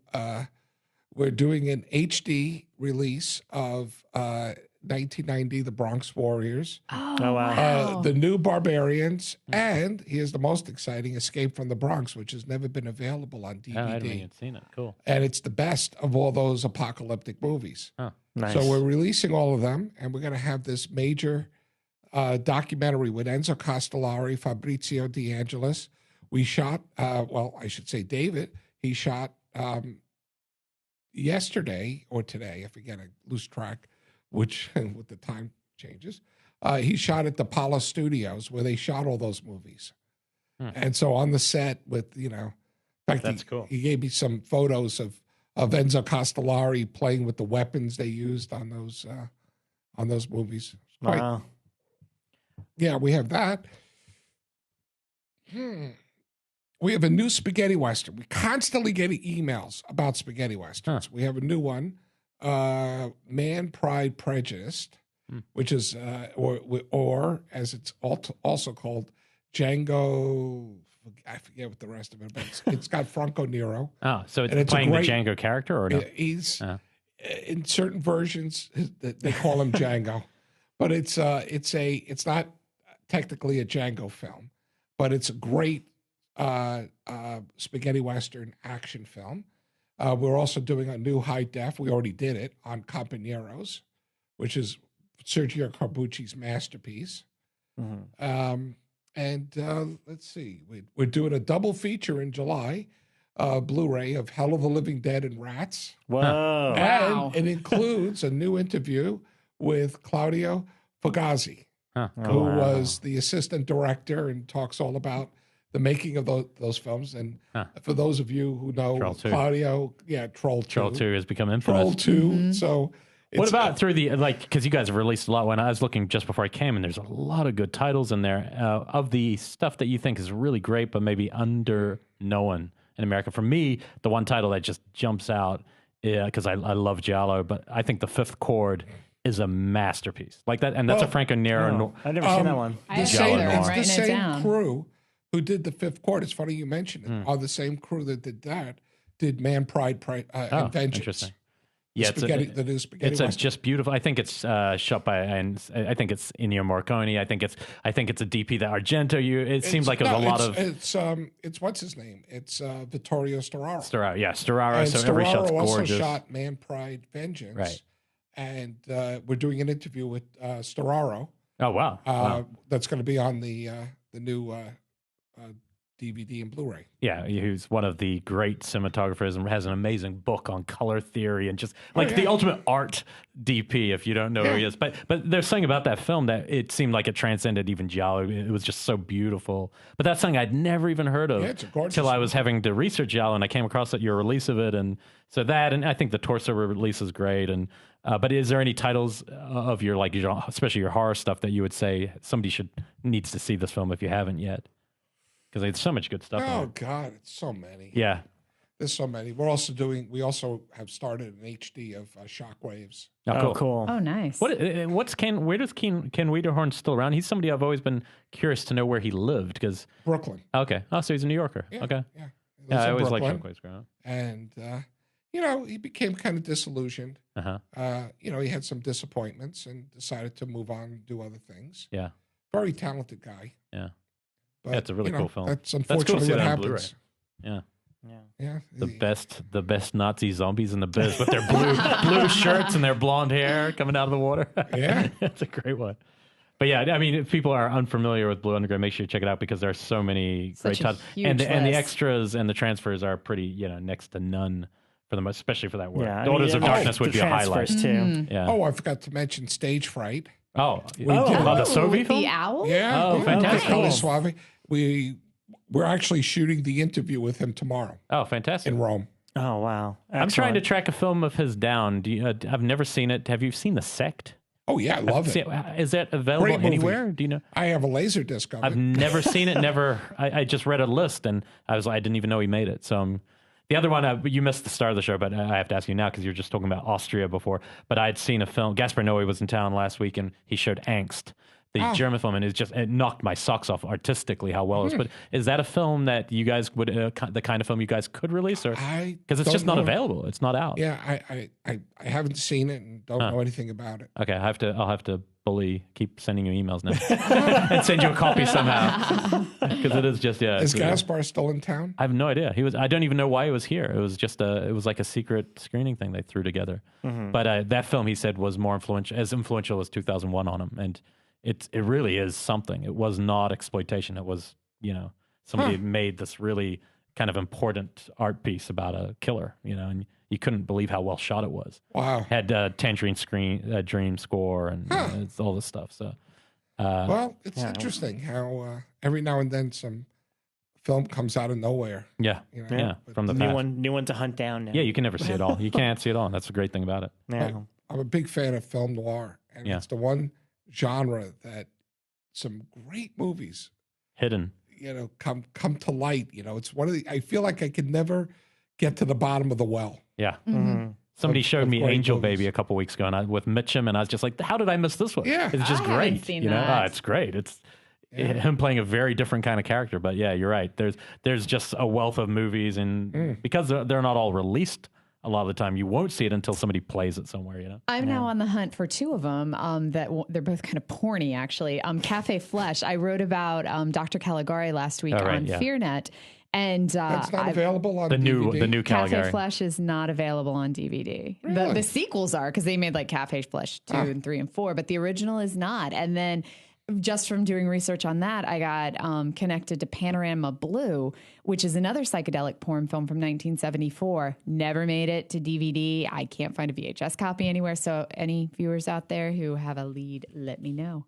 I'm looking for both. I'm twisting the arm of my friend Steve Morowitz to put out one of my favorite porn films of the 70s, Kinky Ladies of Bourbon Street. That is a great title. It's a French movie. I know. And I keep trying to convince him there's an audience for this movie. But we all have our... At least two or three people in this room. Yes. Even though we didn't ask fan questions, I'm going to ask my own fan question, because I need to ask you about, we're working with Tom for the head explosion shotgun scene. What was that the kind of thing that was, heavily mapped out through what Tom could achieve? Or did you just write in your script, and then he blows his head off and, hey, Tom, make it happen? I'd just love to know how that scene came about, because it's so the impressive. Scene came about because it was inspired by The Son of Sam. It was an exaggerated version of The Son of Sam park car killings. And the reason Tom got the role is Tom had a bust of his head, and he was going to go in for a nose job, and this bust he had would never match him again. Oh wow! So we shot the scene pre-nose job, and so we used that. He got rid of that head by blowing it up.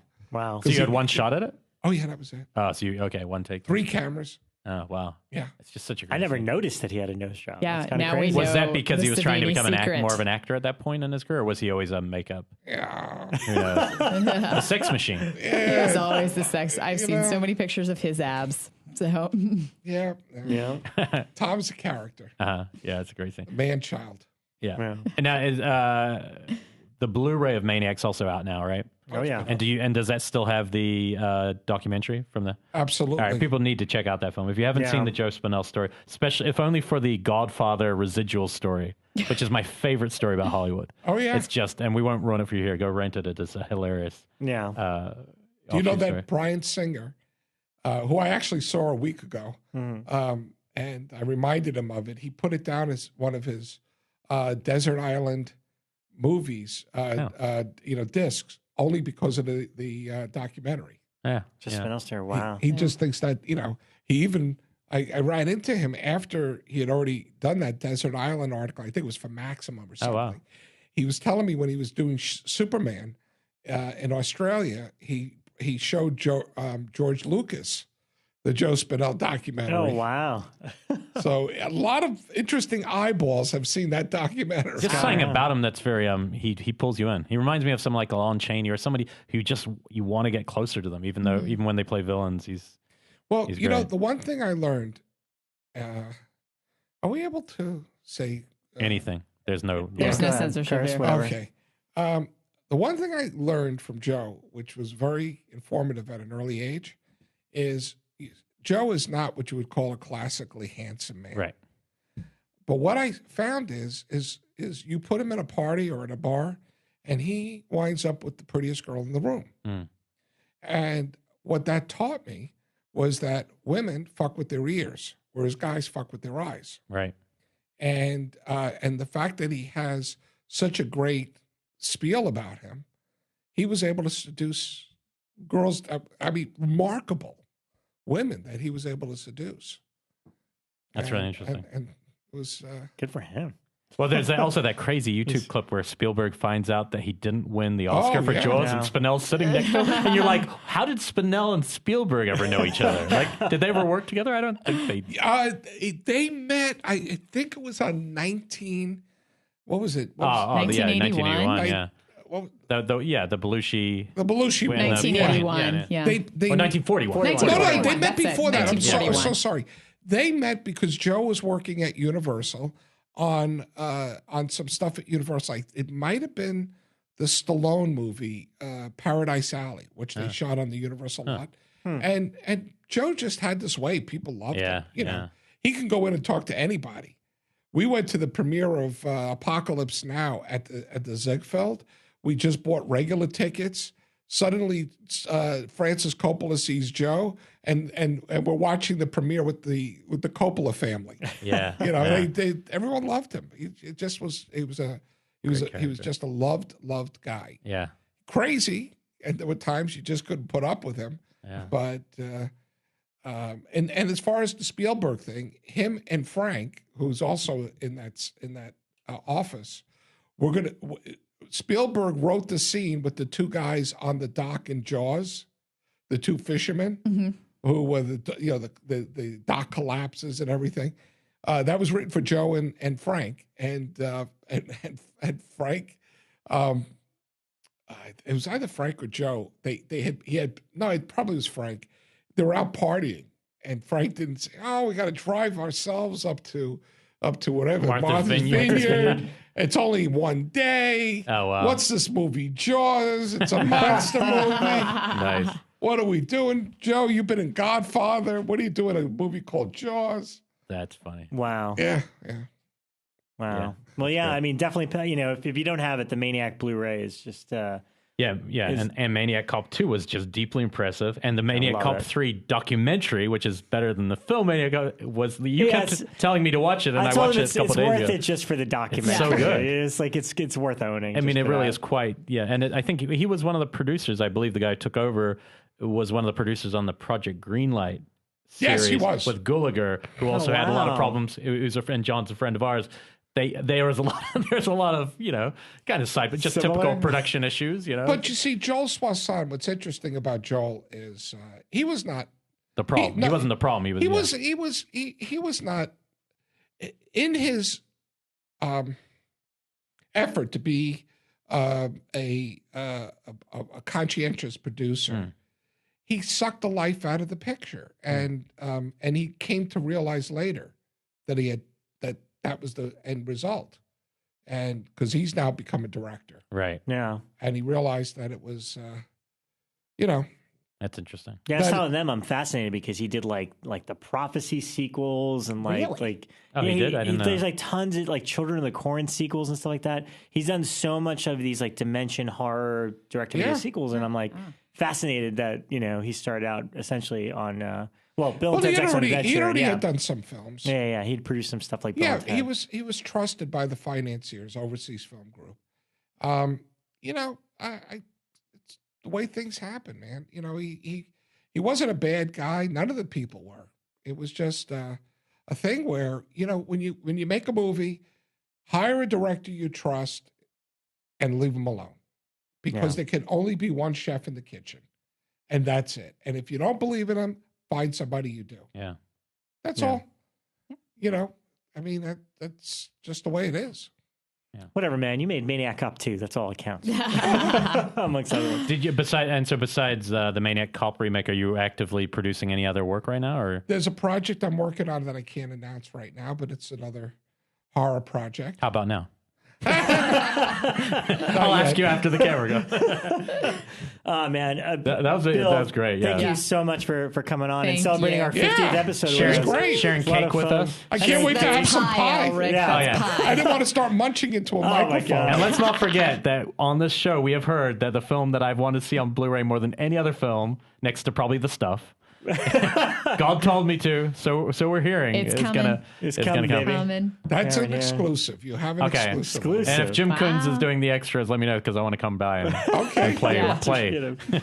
Yeah, I want to come by your coffee place. Yeah, come by. Well, we should get we have a great horror trivia. We could have a Bill Lustig round. We could do a Bill Lustig my God. round. We could do a popular horror trivia night. You know, we've had who's done it? Stuart Gordon's come We've to do had it. Stuart. We've had Mick. And we've had Mick's Tom coming, Holland. Yeah. So it's a playful. It's your kind of crowd. I welcome a Bill Lustig round. Yes, I for think sure. so. I'm there. You just tell me when. All right, we got it. Terrific. Cool. Thanks so much for coming in. Again, we'll see you guys next week where we'll have Evan Katz. Evan Katz Cheap is joining us Thrills. next Cheap week. Thrills, which none of the three of us have seen yet, Nope. and yet everyone has been told it's one of the best films of the year. so we have to find a way to see it. We got to see this beforehand. I would like to see it together and maybe on somebody's TV if we can get it on demand. Okay. And that we way can do that. Is it? I No, it's not so nominate much. my couch. It's on demand now. Is it on demand now? It's on demand now. It's All just right, not cool. on my TV. It's like Amazon and stuff. Well, then I don't care. I We'll have watch it. Amazon, Okay. so we shall. There you go. Thanks, guys. Let's do it. We'll see you next week. Thanks, Bill. Thank you.